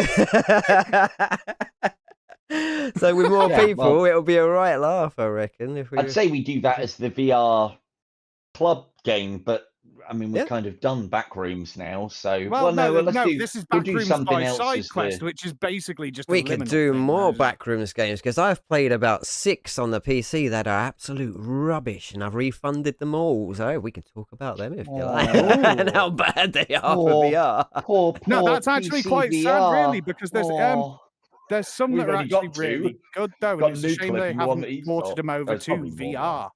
Because there's some flat screen ones that are really good. I can't remember what it's called, but it's by a YouTuber who actually created his own version of it, and it was really good and was praised quite a lot from what I can gather. But yes, Devil is right in the instance of Backrooms is Backrooms. If you haven't heard of it by now, I mean, you're like me, you're just new to it, whereas this has been out for ages now, so it's pretty much old news. But yeah, Backrooms by Sidequest, not great, not bad. Pick it up for it's £3. I mean, if you want an easy, chill sort of little thing with jump scares and silly crap in it, I've still got to go into the flesh pits of the place yet, so I'm curious as to seeing if there's actually something that will kill me there. I'm looking forward to it. I'm hoping that there's something that might kill me there. It'd be nice. And if you want to play it for free, download it through Banter, and you can play it on Banter multiplayer. Yeah. And I can guarantee it's a you the little bit Banter buggy. multiplayer probably has more entities to it as well. I think so. I'm sure there's at least like 5 or 6. I might be wrong, but I'm sure there's a handful. There's a couple that don't seem to do much, such as like a chair with like a face drawn on like Plank from Ed, Ed and Eddie. It's quite amusing. He freaked me out at first, I will admit, because he I heard that across the floor. I was like, huh? Yeah, and if you're not looking at it, it moves. So you got to watch it, or it's like a weeping angel type of thing. It's definitely one of the ones that I've got on my because I do have a reasonably big collection of PC VR games that I've collected up over the time from like various Steam keys or bits and pieces, or just free ones that I thought like, all right, I'll try and set it up again and see if I can get something like a decent frame rate and then be able to play it 2 days in a row without it fucking up again. And one of the ones that I picked up, and obviously this will get one of my colleagues' ears pricked up, is an SCP game that is see, like I can't react off of that. I just saw the turn of your head. I can't. I need which one? Shaggy? Huh? Ooh, was it Containment Breach? Was it Containment Breach? That sounds familiar. But I was watching that being played, and I was like, yeah, I want some of that. It looks like a buggy mess. The game didn't run very well, even in the flat screen mode that I think it had or whatnot. But that sort of thing, that sounds so far up my street. It's unbelievable. Oh God, yeah. No, being chased by things and having to work out how they work. And then the items as well. Series of deaths. Even the items you pick up could be a negative or a positive. I mean, there was it a gas mask that just put you into a different dimension full of shadow monsters. So if you put the thing, oh no, that's just one. It's fine. I'm not ruining anything. Do you want to know why? Well, no, because now you can't go. Oh no, Silver, you have the gas mask. I don't think I'm going to need it. And no, because there's plenty of other things I can do that with. Into another dimension. Try this porcelain mask on, Devil. Just try this porcelain mask on. Don't worry about the black oil coming out of it. Just put it on. The gas mask, all right, a mask for gas, that seems logical in an SCP lab facility. A porcelain mask is the sort of shit that I'd expect you to wear, not I me. would. In a heartbeat. I would have been. I would have been instantly like. It wouldn't need to whisper to me or give me sweet nothings. I'd just go cool. But when I have the full Steam machine, Steam frame, and all that stuff, I'm very keen to get all PC VR curious again. Right, No guys, PC curious. just to direct us back to the next subject, because I think we're about done here with the Backrooms, aren't we? By Here we are. Sidequest. Yeah, it was not much to speak about, like I said earlier. Yeah, it's an a small interesting little one thing. though. I Couple mean, of I've quid. put about 6 hours into it. As I say, it is a bit of fun, I but will it is say, more of a walking simulator. I As you like say, the fact boys. that the textures for the different environments changed as well. It's Mm. like I'd walk from one section to another, it looked the same, but then the wallpaper would change design or shape or size or freaking. And I know it's just a texture thing, right? But it was a nice little touch. You know what I mean? It was a nice Yeah. little touch that I didn't expect to have. See, So that yeah, sounds against the whole what's supposed to be the common it common is. thing of Backrooms and It is. liminal spaces, that it is Yeah. areas that don't make sense and look unnerving because of it, but they're just out of every day. But then changing things, like, it's supposed to be the repetitive nature. So yeah, but then everyone has No, different take on like I these said, things. this don't is they? So, this seems like a kiddified version of the Wikidot. Whereas this isn't the actual Backrooms like the film or the found footage. No clip didn't. That was it started out so great and something that we could explore until we were all chased off in random directions and then couldn't hear each other, and then came across each other later on, all whispering because we worked out that if you shout too loud, the thing comes after you. So yeah, all good fun. I'll be there going, you go. I'll be quiet. First one to get eaten, obviously. It's one of my character traits, being quiet, obviously. But yeah, I know you're Nemesis. prolific at it. You're very proficient at the whole being quiet. And you guys won't hear me. I hit the What we speed on of to? sound too quickly, and I'm gone. So yeah. It's not because I'm being loud, it's because I'm being too fucking fat. Sound barrier. Right, go on then. What we got Mach next? 10. What's next on the chopping block? What's next? We have got the problems with playtests. Because we've had some problems. Oh, so many problems. There are so many Did we all VR just make games the exact same sound? We did. Yeah, well, because we've all Unanimous. done it. We've all been there. I'll lead the charge on this one because we had a very recent example of this. There is a game called Stained Blade. I very much want Ripper to have a look at it. Poise has had a look at it. I don't think he's that keen. He can't beat me. He's not instantly good at it, so he doesn't like it all that much.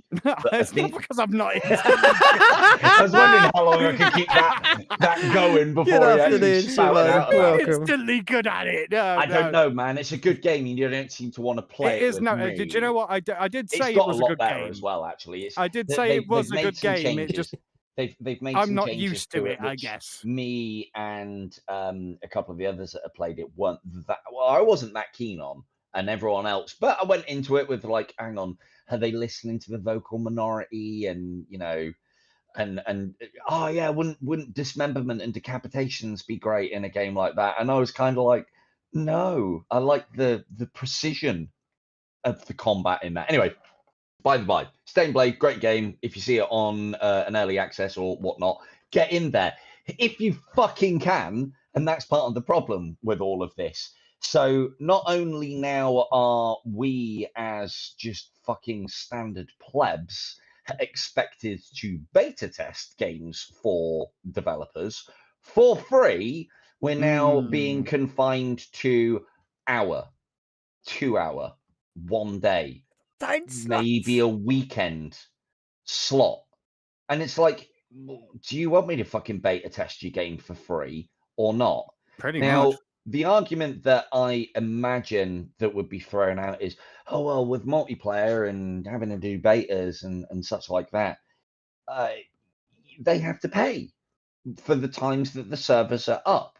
And I'm sure that price has gone up because obviously servers will have RAM in them, I assume. RAM is expensive. And RAM expensive, and server time probably has gone up 200% in the last 5 minutes, and will go up another 300% in 10 minutes more. That's all well and good. But the money that you're then spending, Shut up! Shut up! iPhone. Oh yeah, of course Von comes in when I get on my soapbox. It's like the two things happen. Hi Von. So yeah, the problem with all of this is like, oh yeah, servers. I assume that's why they do it. Why would you bring it up for an hour or 2 hours or 4 hours or just a day or a weekend? Reeve was guilty of doing it as well. Sometimes it'd be a week, other times it'd be a couple of days, other times it would be an hour, other times, loads of them are guilty. I assume it's because of server costs. Like there is the argument of, oh, if we have it a very small amount of time, we'll get very condensed, compact, and relevant information right there and then.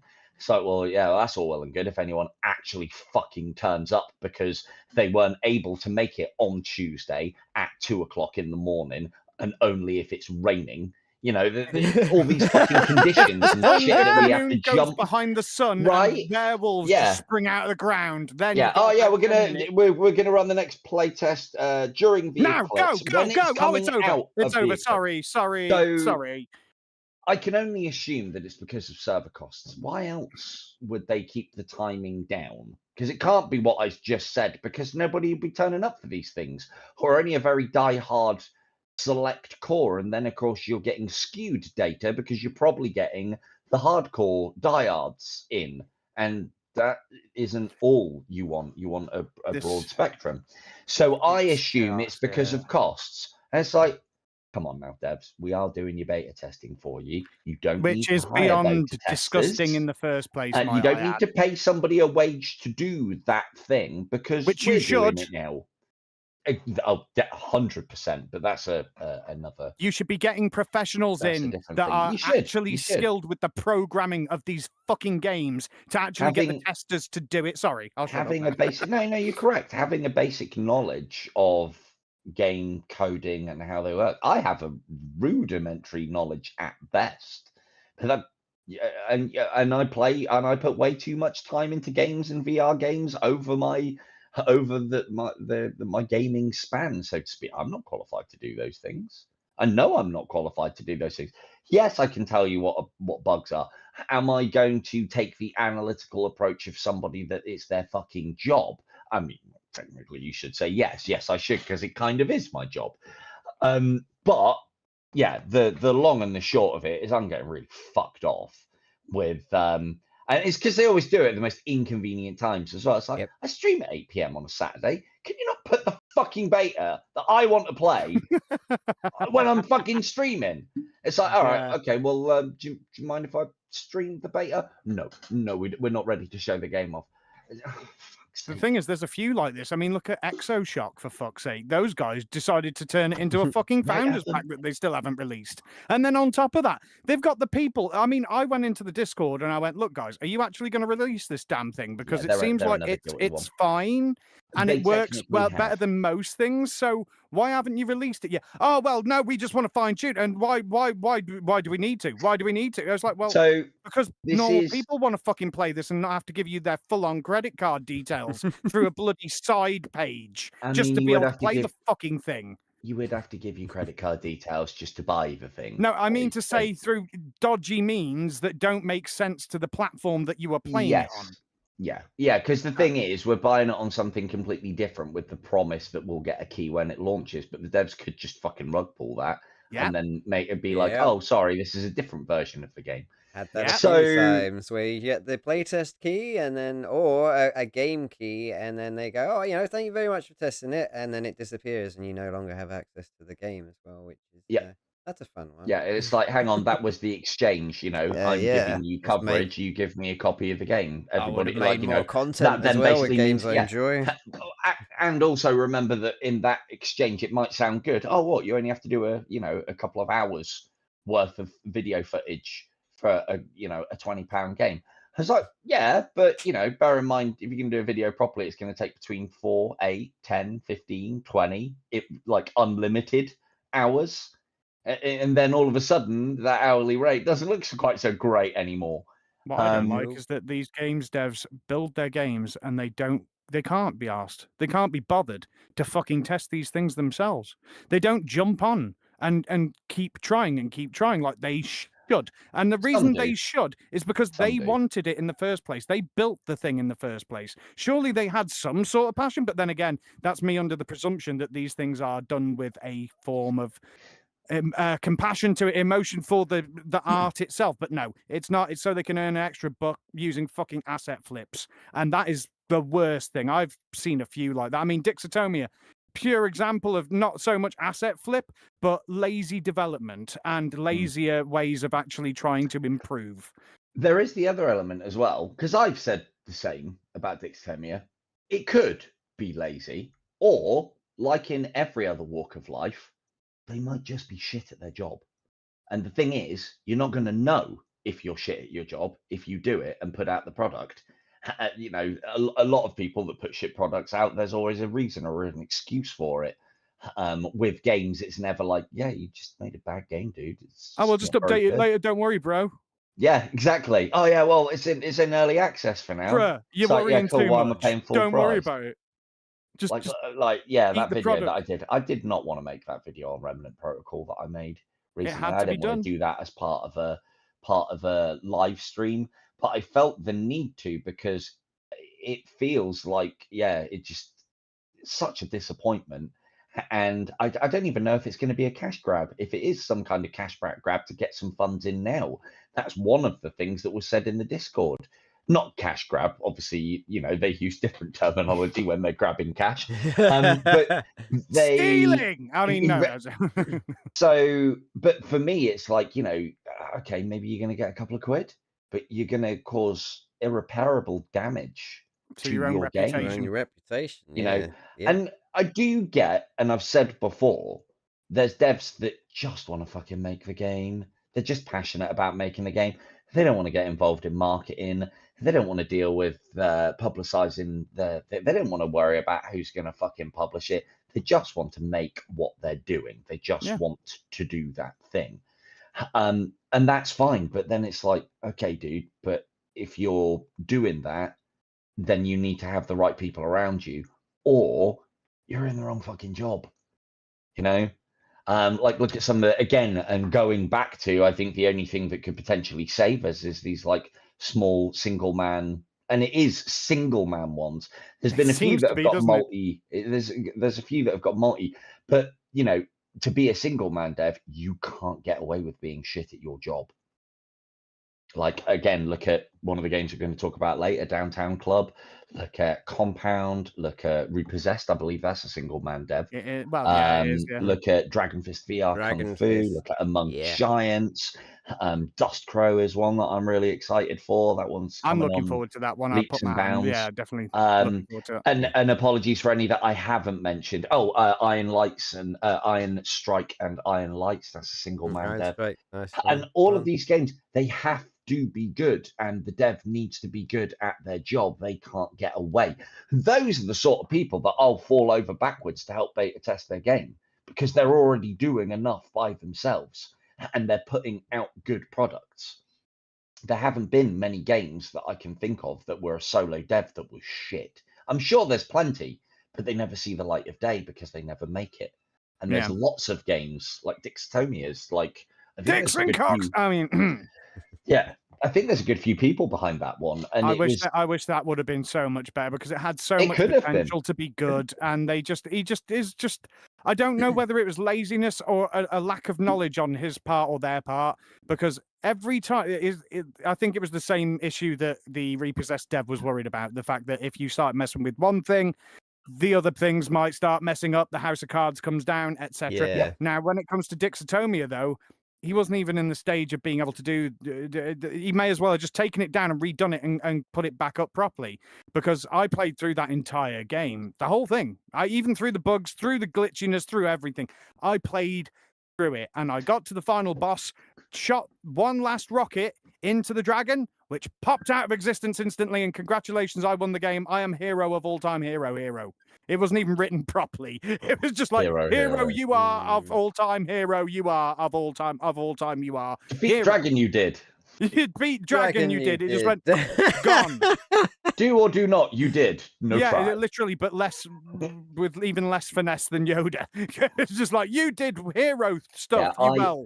I played it, and the big one for me that was happening when I was watching you play it, because they approached me and they're like, "Oh, could you, if we give you a key, could you possibly do a review?" I was like, that's You not. don't want my review, buddy. You're approaching me.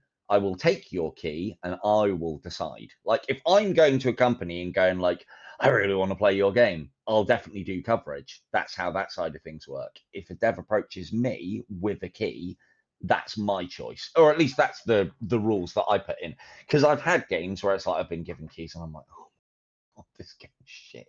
Or ones where I've reached out to a dev, Remnant Protocol, and asked for a key. They never actually gave me one. In the end, I actually bought it.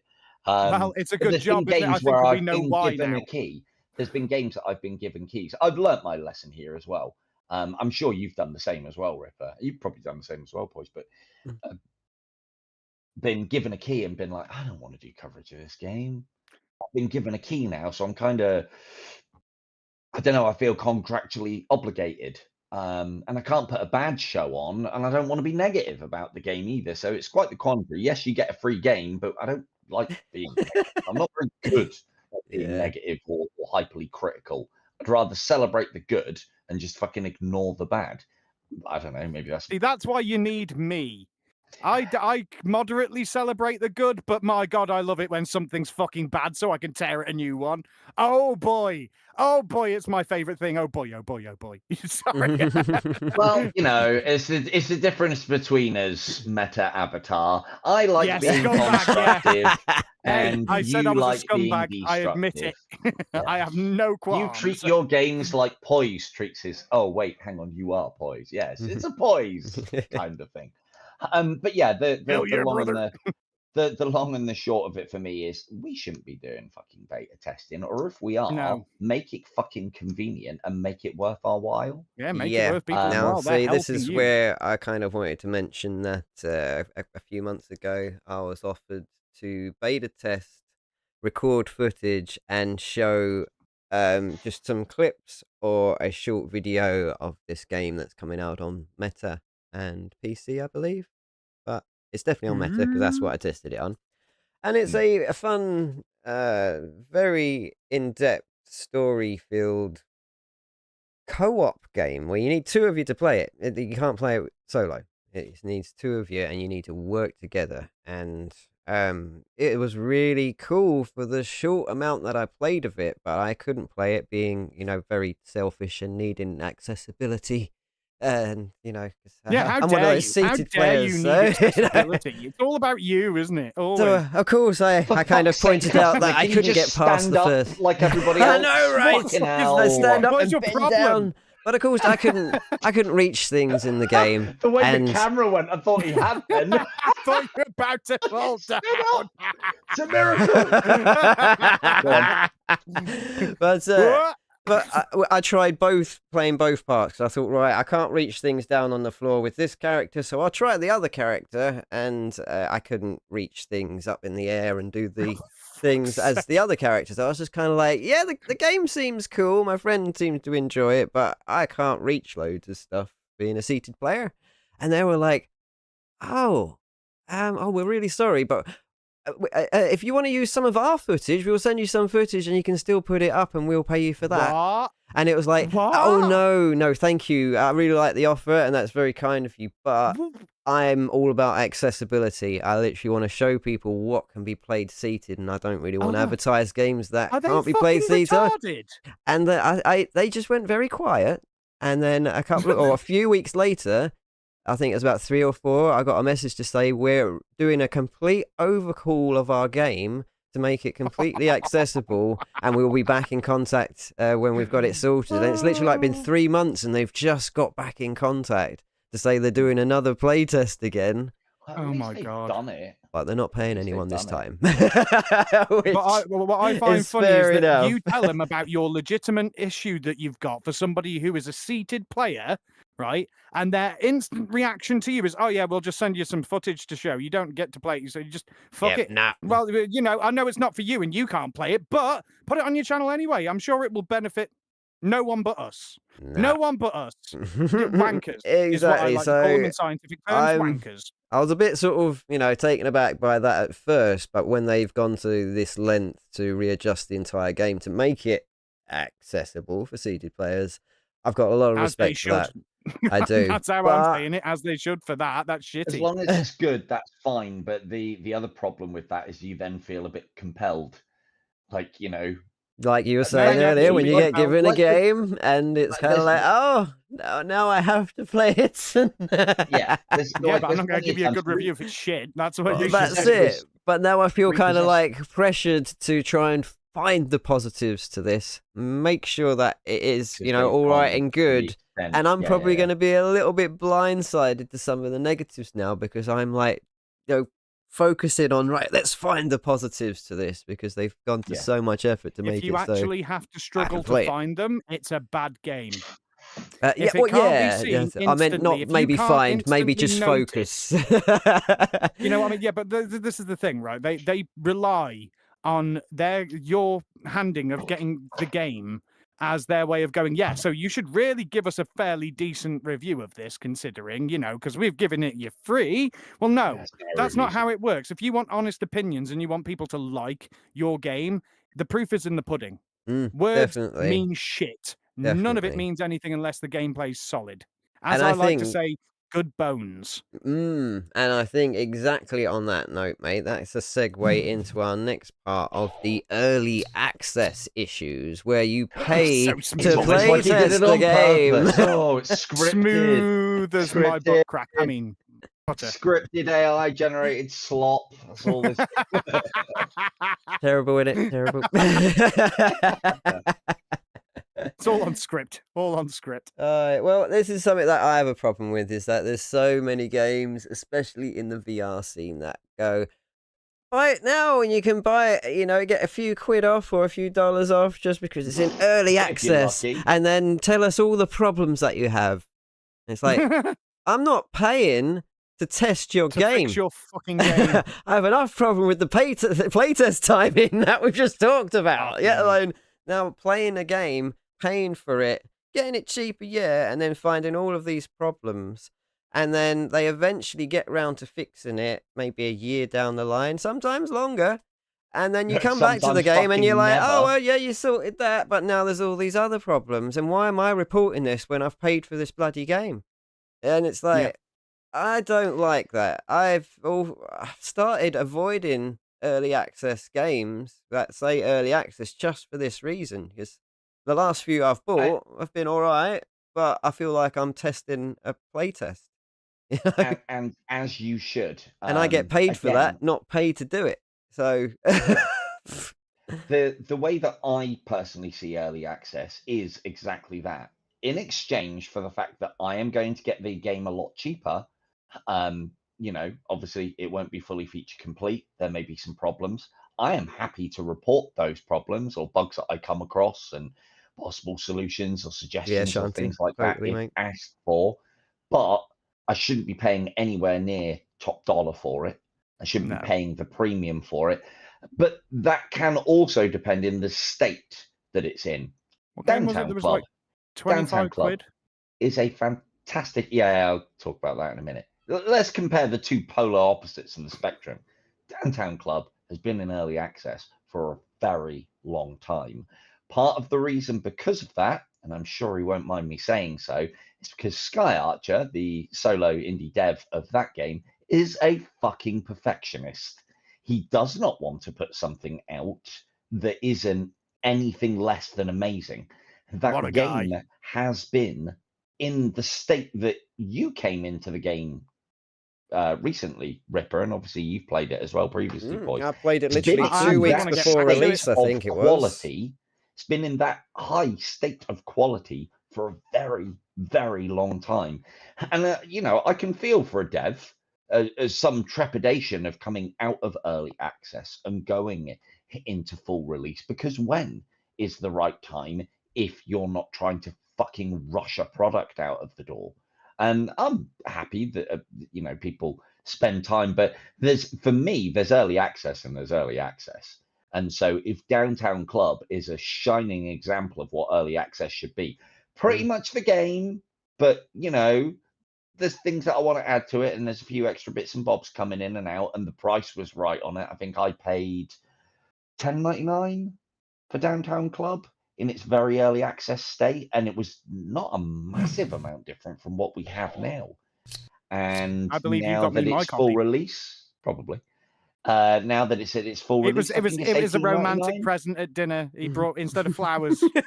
It didn't even have. Oh wait! No, I'm not doing. I wasn't going to do Downtown Club. Yeah, he's already spun it on screen. Look. You were chatting away. You're chatting away. Look, we were segued into it. We were going to keep doing the early access. Oh well, let's get back to it then. I can change it back. Look. I can complain about this for fucking ages. But yeah, and then the other example. Well, again, we've got a section for Downtown Club, so we can sing its praises later on. All right then. Well, back to the then you've got the other. Yeah, you've got the. Hey, Dread, look welcome. at him jumping the gun. bloody host. Terrible, no, good shout though. It would have been very professional and worked well. I thought it was. Although I've titled it. So yeah, Downtown Club, shining example of early access done right. Remnant Protocol, shining example of early access done fucking terribly. No game there, nothing really to speak of or show off, nothing groundbreaking, nothing but frustration more than anything else. Yes, it gives us a snapshot into what's going on. Why have I had to pay the full price for the game in its early access? Ridiculous state. Even if it had been closer to what it's going to be during its full release, why am I paying full access? Into the Radius 2 did exactly the same. Oh yeah, well the game's going to launch in early access, but we're going to relaunch it in early access at full price. And I know the devs there. I speak to Kostya quite a bit, and I basically said that's not the deal. On early access. Early access gets people in the door, gets them onboarded on your project, but ultimately the exchange is we get the game for less because you're not having to hire quality assurance and bug testers and various bits and pieces. Well, don't worry about it too much because we're going to discount the game quite by 20, 30, 40%. Soon after release. And I was like, because on co-op it freezes after 45 fucking minutes. That's even worse.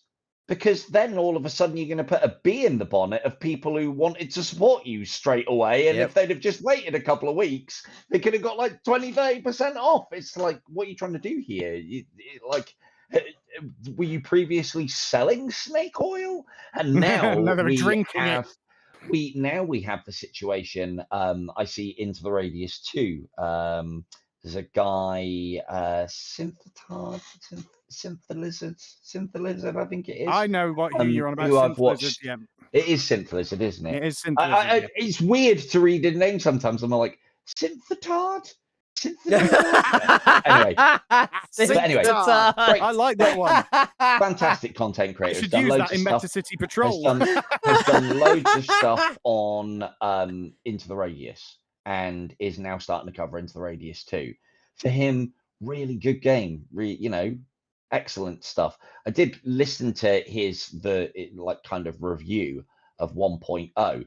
Now, I know it's not his place to say it because he's in PC VR land and everything, as I'm always told, is always shiny and chrome and always working and never any problems in PC VR land. But looking at the MetaQuest, the more I see it now, the more I'm like, man, PC are doing well. CM PC games guys, man, they're doing so good.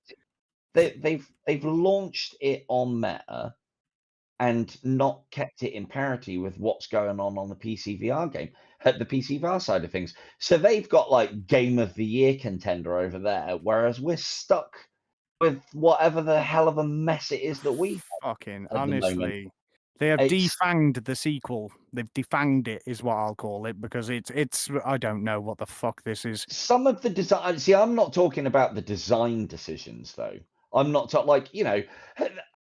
I did think initially with some of the design decisions in Into the Radius, they were taking away from what Into the Radius 2 or what Into the Radius was supposed to be about by adding characters and more voices and so on. You know, I'm used to dealing with a fucking screen and a sliding door. That was my only contact with anything else in that game other than, you know, shooting shadow monsters coming at me or entities. As and one Into one the to Radius do. 2, as one is wont. Into the Radius, you're like, you know, I don't think that game should be cooperative, or at least sort the fucking single player out, then look at the cooperative. That game's a single player game. Again, like I've always thought the Fallout, the first person shooter Fallout series is, for me, were always single player, bleak, wandering the wastelands and the deserted and the fucking horror and the survival Me and Devil. aspect of I mean, everything. me and Devil were looking forward to this game somewhat immense, and then when we finally managed to get onto there, we managed to last, what was it, 45 minutes each time before it either crashed you out or 45 crashed me minutes out. to an hour before just fucking fatal crashes. And we're Every not damn that time. much further on. The Nope. last time that I played the game was the new Pajorsk zone that had been added, which is basically the end game bit. So this was going to be supposedly something quite special. In PC VR land, it very much is, from what I can gather anyway. But again, we're still talking you need a reasonably high-end rig to get the glory out of that game. And, you know, everybody's got, you know, fucking high-end rig money, especially now. Yeah. Everybody's loaded, yeah. So with Into the Radius 2, this Pachorsk zone, I remember stepping in there for the first time, and it was fine to begin with. But then you get up to the built-up urban areas that I was really looking forward to, because the gunplay in that game has its moments and can be good. Look good on PC. Yeah, brilliant on PC. But the problem with the current meta version is, and it's simply a case of what they've tried to cram into the headset is too much for it. So as soon as you step into a building or go anywhere near a building, and hats off to them, these aren't just assets. These are buildings that you can go in to all floors and loot.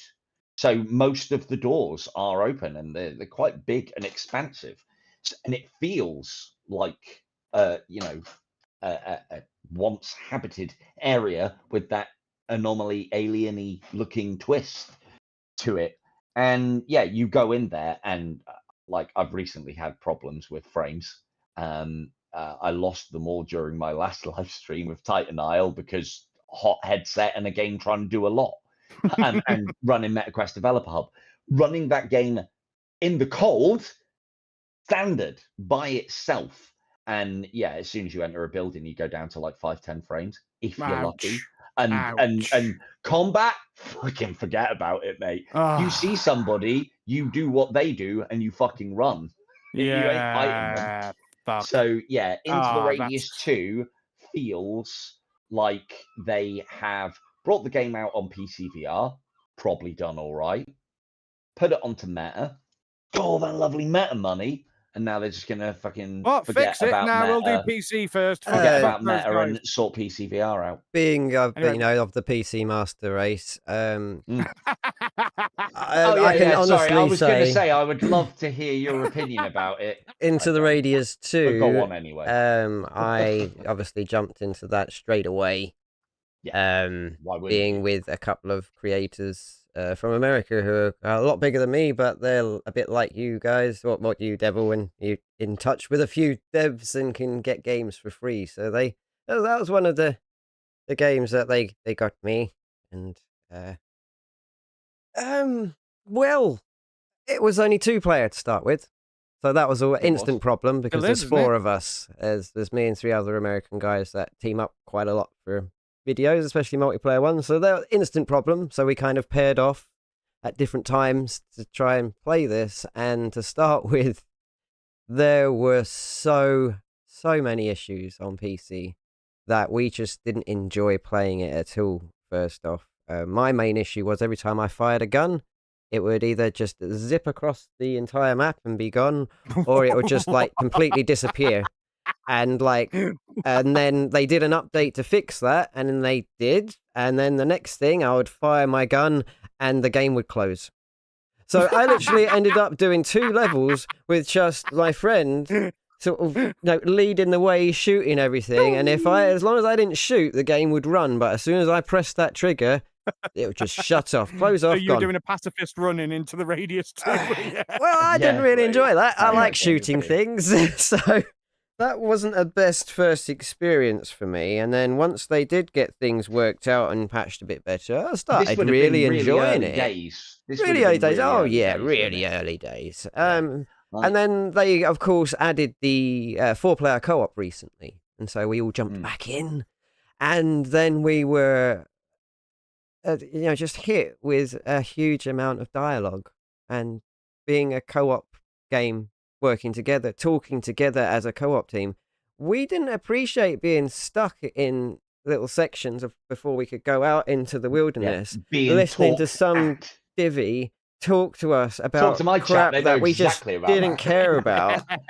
And oh my goodness me, it just got worse and worse. And I got very sort of frustrated with it, to the point where I'm like, I prefer Into the Radius 1. I love the co-op aspect and doing things together, but I hate the talking and the whole added storyline, because I preferred the mystery, the wonder. It's just fucking and lazy. I can't it's do lazy. Modern audience trollop crap, right? I heard Valkyrie, the dialogue. welcome I to saw the the stream. character. It's absolute garbage. They are forcing something into the game that wasn't needed in the first place. You didn't need that. You needed the little bits of notes here and there. You know what your mission is. Now we've got some brain damaged ghost person telling us what to do, and some daft bint on the bloody radio trying to tell us things. I don't care about them. I want to go out and shoot entities and rob shit. I don't want to listen to some dramatic little turd going, "Oh, we should do this." Shut the fuck up. Honestly, give me in a the first Makarov one, and a gun, and we're laughing. General anxiety out in some of them dark places. Out in the first one, out in the wilderness there, I had genuine anxiety in some areas, because I could hear them, I couldn't see them. I could hear them things out in the woods there. I couldn't flipping see them, but I needed to get over there and get past this flipping area. And and it was just like, holy crap, am I going to get round here? I've got a tiny bit of health. I'm running out of time. The tide's coming. Come and have there was story just so many detracts from that things. atmosphere completely. I'm just like, I've got to go and do this mission. Spoofy action movie to horror when you go out into the radius itself. And the disparity between the two, I don't think they should have bothered. I think they should have worked on the structure of the game instead of adding story that wasn't needed. 100% But agree. that's just me. I don't know shit. So 100% agree. No, and I think they should have again, kept it spins back to what I was talking about earlier, where it's like, if I want story, I'll go fucking read a book or watch a Netflix series or something along those lines. This should be a game first, or a single player I've got game. A story. I've got a story to tell within my game. It's like, that's great, mate. You do you, but don't include me in it. If it's a good game, giant freaking wasp in here. Nice. Wicked. Okay. I thought he was having a tick. No. I thought he was having a tick. Huge. It's like a freaking gnat. It's like a hornet. What do you mean? Are you sure that's not a bee? That ain't a bee, mate. Jesus Christ. Right, I can't see it. It's long and thin. It ain't fat and bumbly. I tell you what, whatever it is, it's been sent by CM Games. You'll die. They got mini drones now. That's what it is, isn't it? In our new story. It's gonna go in my ear. Mess up my brain. Send in the bees. Bye, babe. Right, on to lighter notes, lads. On to lighter note now. Yeah, on to lighter note. No, I'm still. I still think we had the perfect segue to it earlier, but and then bees or whatever they were. We did have the perfect segue. I'll think of another one, but just quickly on the early access side of things as well. Yeah. So, and I mean, this is more of an Into the Radius 2 thing, which again I could drone on about all day. Yeah. I didn't have a problem, but I only saw snippets of it and got to experience a little bit of it myself. I didn't have too much of a problem of I can't even remember what his fucking name was, being so fucking chipper about. I can't remember his name. Either. Nobody fucking can. I It was don't care. fucking inconsequential. I know about it was him. Katia. I know it was Nobody Katia from the cares. last game, and that's because he used to be able to fucking bitch slap her out of the way and just carry on with the game. It was inconsequential and didn't matter. right. You could play the entire game and then only get to shoot her right at the end. Sorry, spoilers. And nobody Oh shoots her except no! me. Everyone loves Katia. Anyway, so yeah, my only thing with it was I thought it was all being done with purpose. I thought it was going to be part of some fantastic story writing. And again, watching Synth's video, he had a very similar opinion to me, and it was the same with that as well. What we all what? Sorry, Adam distracted What I me was there. talking about wasn't Did you that. know there are no bees in Downtown Club? That's always a benefit, isn't it? I don't know. I call some of the cars bees. It's like a bee in the bonnet for the No engine. bees. Like... No bees.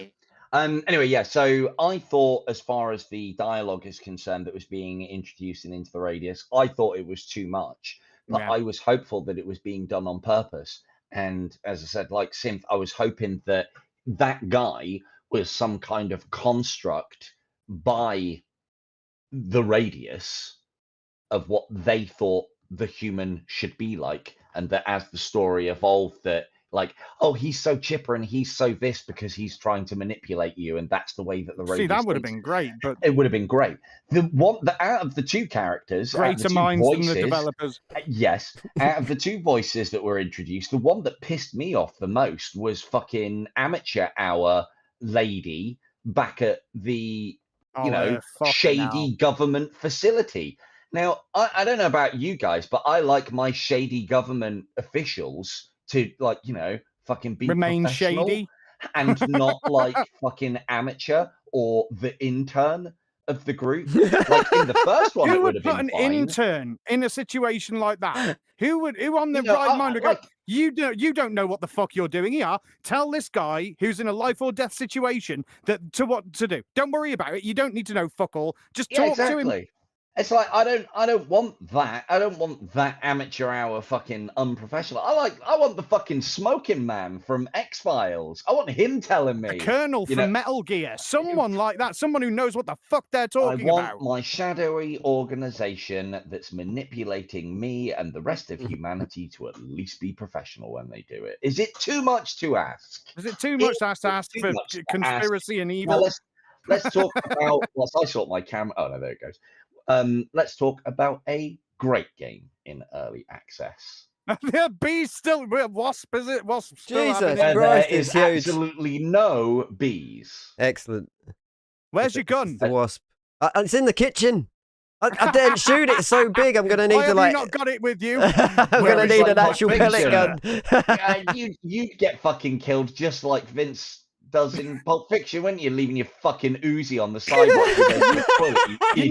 You know there's going to be bees. You have to be armed, man. What are you doing? Let's see. So yeah, I mean, I've got this for bee swatting. So, nice. That looks like a back scratcher. Butt scratcher. Yeah, but it doubles up as a bee swatter. It is a back scratcher. I've got one of them bug assault rifles. So, They're pretty good. Yeah, so you can edit all of that out. So yeah, that's a shit example of early access. That's a shit example of early access, but I can give you a shining example of fantastic early access. And that is going to be the game that we're going to talk about next, which would be Downtown Club. Here we go, it's on screen. Right, cool. I've been talking for ages. Somebody else talk. We get Downtown Club. I played it about 2 weeks just before it came out. Thanks very much to Silver Tongue Devil for getting me a copy through the developers. And me. I had an amazing time in early access, funnily enough. But this was right at the end of early access because, as I say, 2 weeks just before official release. And then I played it after official release too for a couple of hours. I think the day after it was released. 10th, and it was brilliant. It was really good. I just literally got into racing games. I bought myself a fancy driving rig, which unfortunately doesn't work in meta, but I got into a few driving games, had a lot of fun, and then to be able to play one on Meta Quest that felt so good with the VR controls down to the point I could grab the gear shift and shift it into all to the right places was fantastic. And I think they've done a really well for a standalone game compared with many standalone games I've tried before, where this actually feels like you're driving the car, and if you put the manual settings on, you can drive almost manually, just unfortunately without the pedals and what have you. But that is how I preferred driving. That's always how I preferred driving, to the point where, I bought that fancy rig to play driving PC. Whoa, sugar! You bastard! Sorry, PC games, and I've really enjoyed it. It's just one of Ripper's many ticks. Oh, it's just one of my ticks. We're downtown. The best part is freaking we can't see what you're being attacked by. Yeah, we can't see. So you're just having a micro like having an seizure, as you episode. called it. Oh, it's probably just one of my micro seizures as well. Yeah, I blame the FND on that too. But yeah, no, I had a really, really good experience with Downtown Club. Just the unfortunate thing, as with every VR game I play, probably to the times I play it, no one was online. Every time I tried, I think about 4 times I tried, different times of the day, to see if I could do multiplayer and get some footage. No one. See, I'm on the reverse of that. I actually enjoyed the single player over any multiplayer, just because I could go at my own pace, figuring it out, and not just sort of go, and not realize, because I get, when it comes to games that don't require me sticking sharp objects into squishy objects, it becomes a bit more sort of awkward for me. So I have to end up going, right, okay, this is how I'm doing it. I have to steer this thingy here, and then there's that. And do you know what? For somebody who's an absolute layman for driving games, because the last driving game I ever played was Need for Speed Underground 2 on PlayStation 2. So that would give you a sort of bit of an idea that I lack. Oh, yes, a great Hot game. Pursuit mode was amazing. Hot Pursuit was great.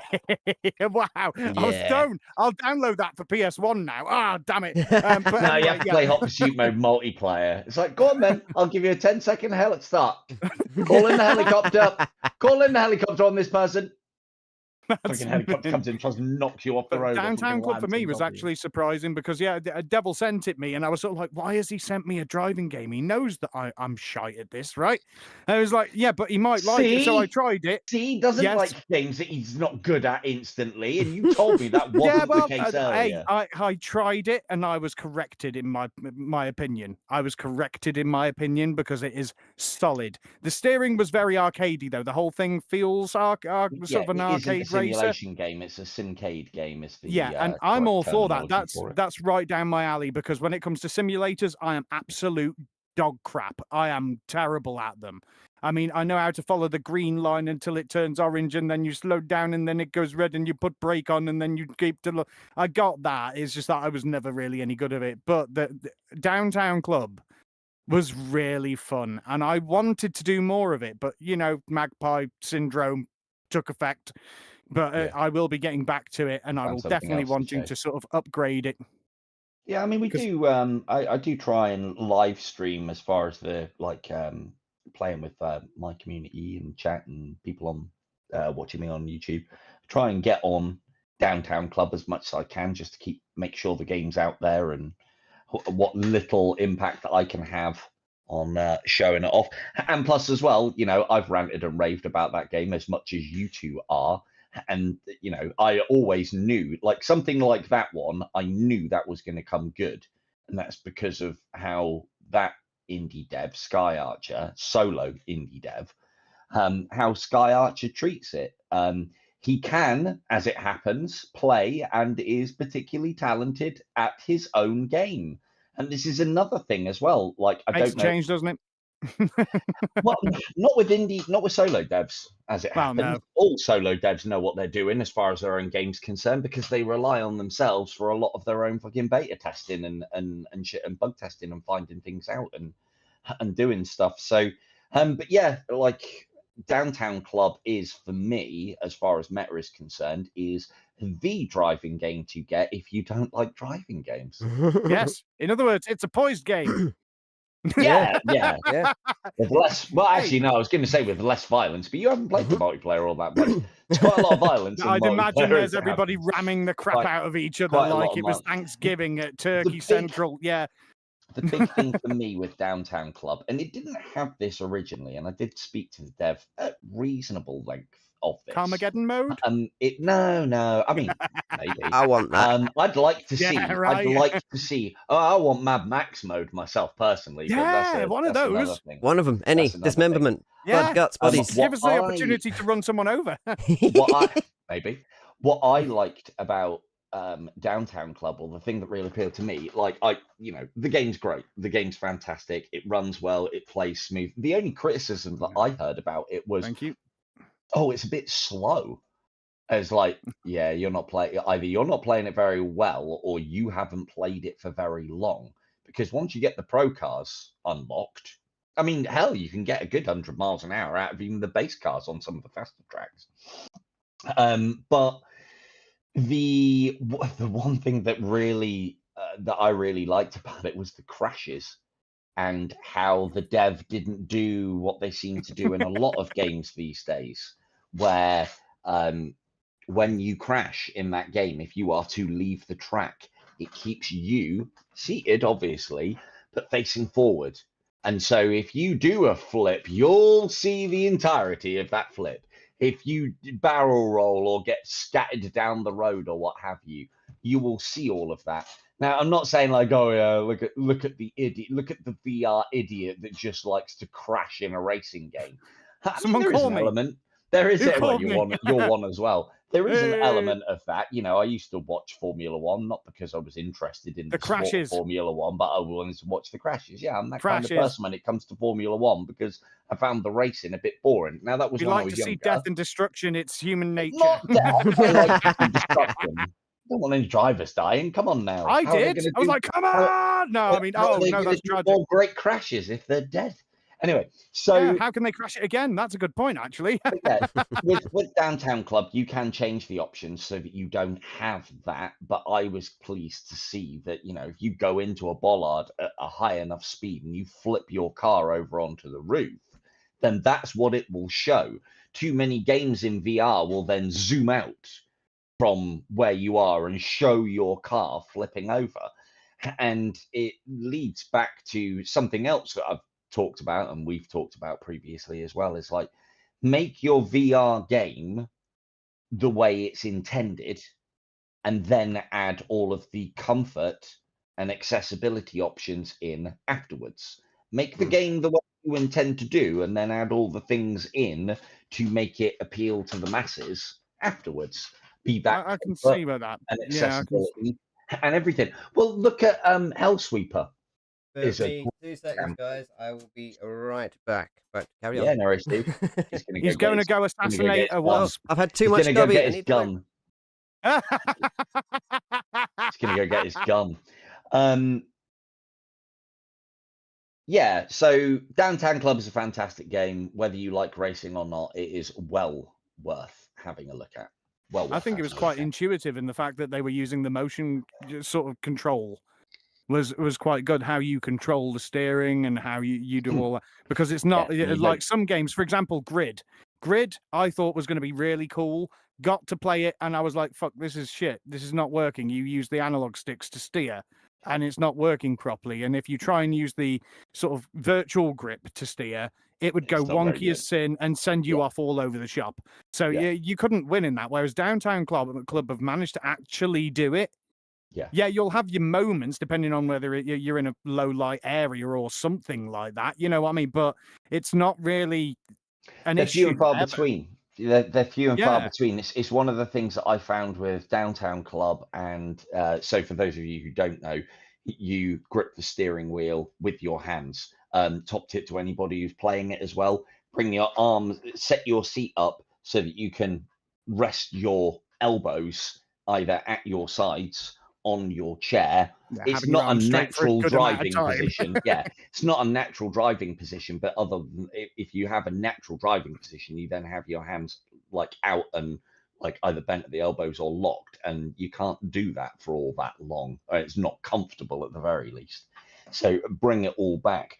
But yeah, it's one of the other things. The way that I've got it set up, and it's in the settings to allow it, is he's got the slide on the wheel it almost does a little bit of auto turn for you in regards to how this, like, it doesn't turn the car for you, but it kind of knows which way you're going, and then you can slide your hands on the steering wheel and make it move left or make it move right. And it's just all very intuitive and works as intended, and as it should.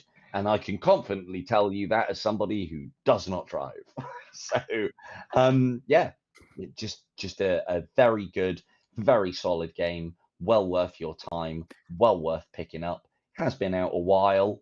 It's reasonably priced for what it is. The only one thing I want really from that game is something more than fucking hatchbacks. Yeah, it's all it seems like they're all hatchbacks. Yeah, no, they all are. They all are. But you know, the pro versions are much nippier versions as well. The dev's currently working on Japanese drift machines, JDMs, and now that sounds good. I think it's Touge map is being worked on soon after that as well. So drift car and drift car racing is going to be what's coming next. That's I know in development right now. Nice. You're in touch with this dev, right? So Yeah.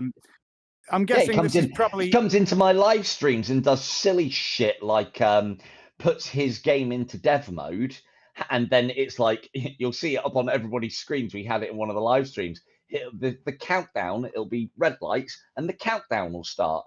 3 at 3, he's driven off. And by the time we're all allowed to even fucking get off the start line, we see him go around the first corner. And it's like, fucking hacker.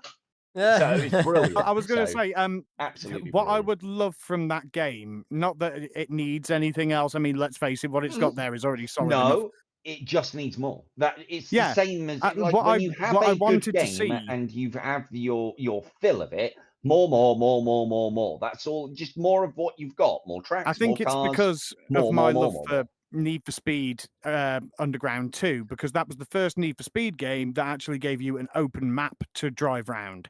You were free to do what you wanted to a point. Now, I know there's a free roam mode in this, but what I would have wanted for the Touge map as well, which will be a lot more free mode. Yeah, what I would have loved from this is like a campaign of sorts where you unlock cars and stuff by doing races, by traveling, you know, like Underground did.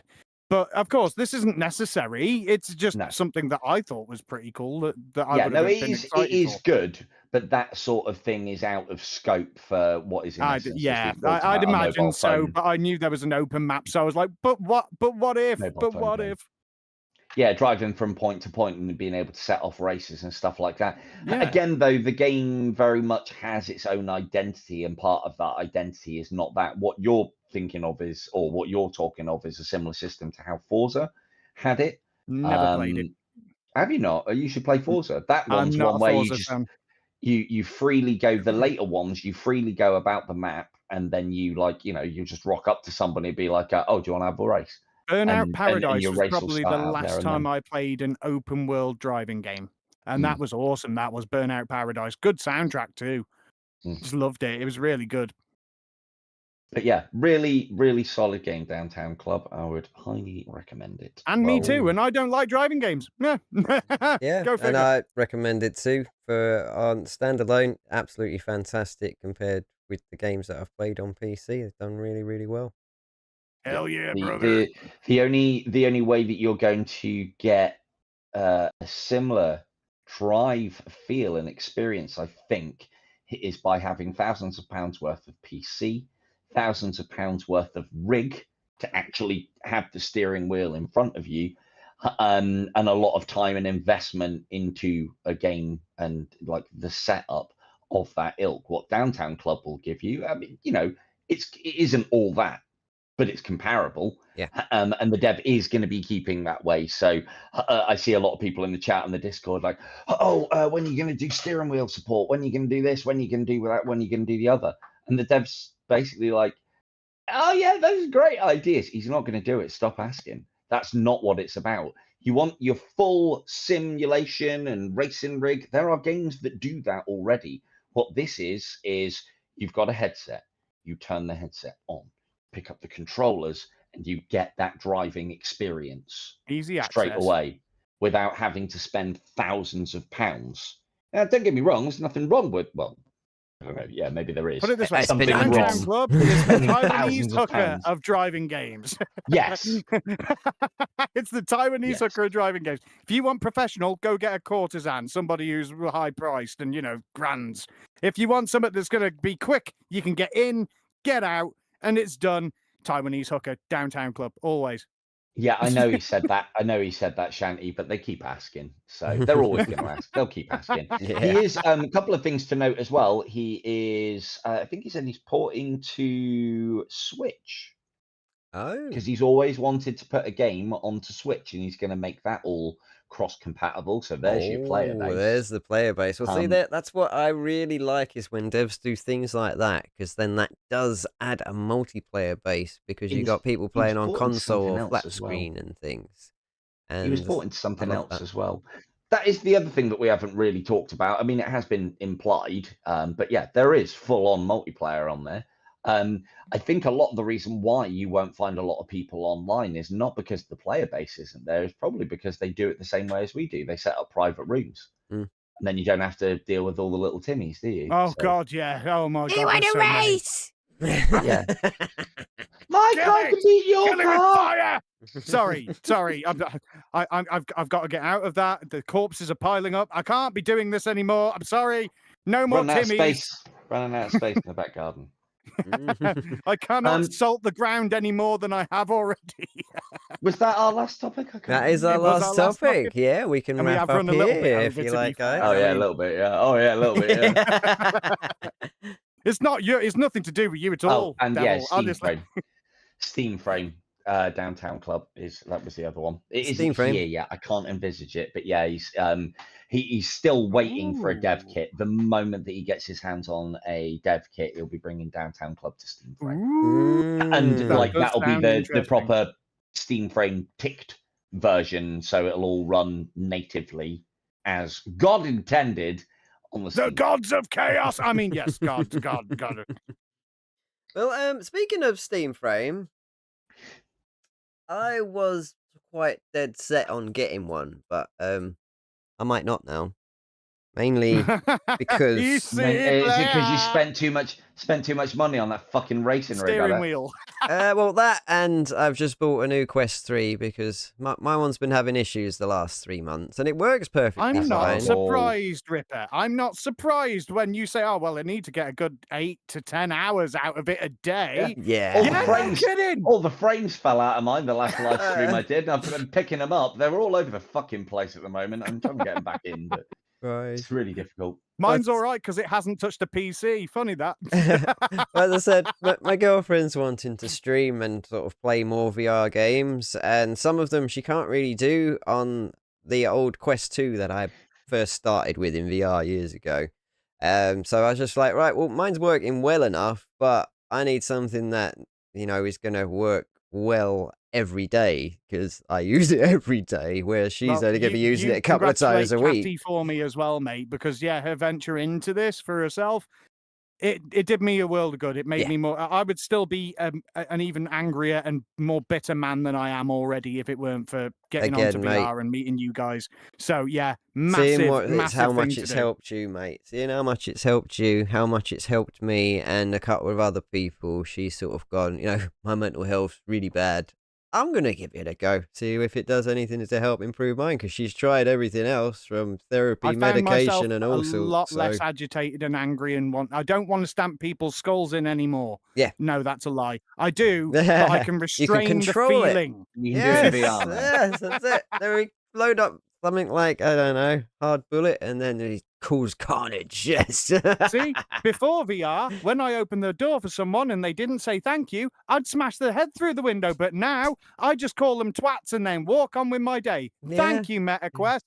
It's just I'll be the same, mate. It's just my problem is that people just step on me because I'm in the chair. So. These are the adverts that I wouldn't mind pumped into my eyeballs when I put the MetaQuest on. Yeah, I spend 67 hours a day in my Quest 3, and now I don't want to kill any of them anymore. Thank you, MetaQuest. Thank you, sir. Well, that voice won't help your hairline regardless how much time you spend chatting on Quest. Exactly. Oh, my hairline's been done for years. I lost mine when I was like 25. So I just want to be. I want own it to now. be just like him because I'm halfway housing at the minute, and it's not fair to me or what's left of my hair. So yeah. But you'll see it next podcast. I'll be showing my pretty face, so you can say goodbye to the furry avatar. You only got a furry chin, mate. Yes, you're repeating all the things that I said when you first said it. It's like, associate them with furry. Do I have to start addressing you as they, them now? I thought that was funny. Bad. No, I still like the avatar. It's just that, it seems like people want to see me over the avatar. So I'm quite happy with that. I want to see your beautiful expressions, boys. The thing is, as I said, we wouldn't be a proper podcast if emo boys. Avatar every now and again. Hey, I'm not an emo, bro. I'm not emo. I'm a grebo. There's a difference. It's a grebo. I haven't heard that for years. Emos have hair over one side of the face. Do you fucking see any hair over anywhere? If I tried to do emo in real life, I'd just look like I was trying to give myself a comb over with 3 strands. It's not. But on that, lads, I've got to vanish. It's been brilliant. Absolutely awesome, guys. Thank you, everybody, for joining. Boys the Newbies, Silver Tongue Devil, and I'm Dark Ripper UK from the UWhip channel. This has been absolutely fantastic with another awesome episode of Can't Be VRssed podcast. Thank you, everybody. Hell yeah, brother. This has been absolutely brilliant. And if I can do the animated logo, we will do a lovely little outro with the Can't Be VRssed podcast. Kind of be quiet so that it'll play. Oh, wicked. Thanks, everyone. Bye for now. Cheers, all.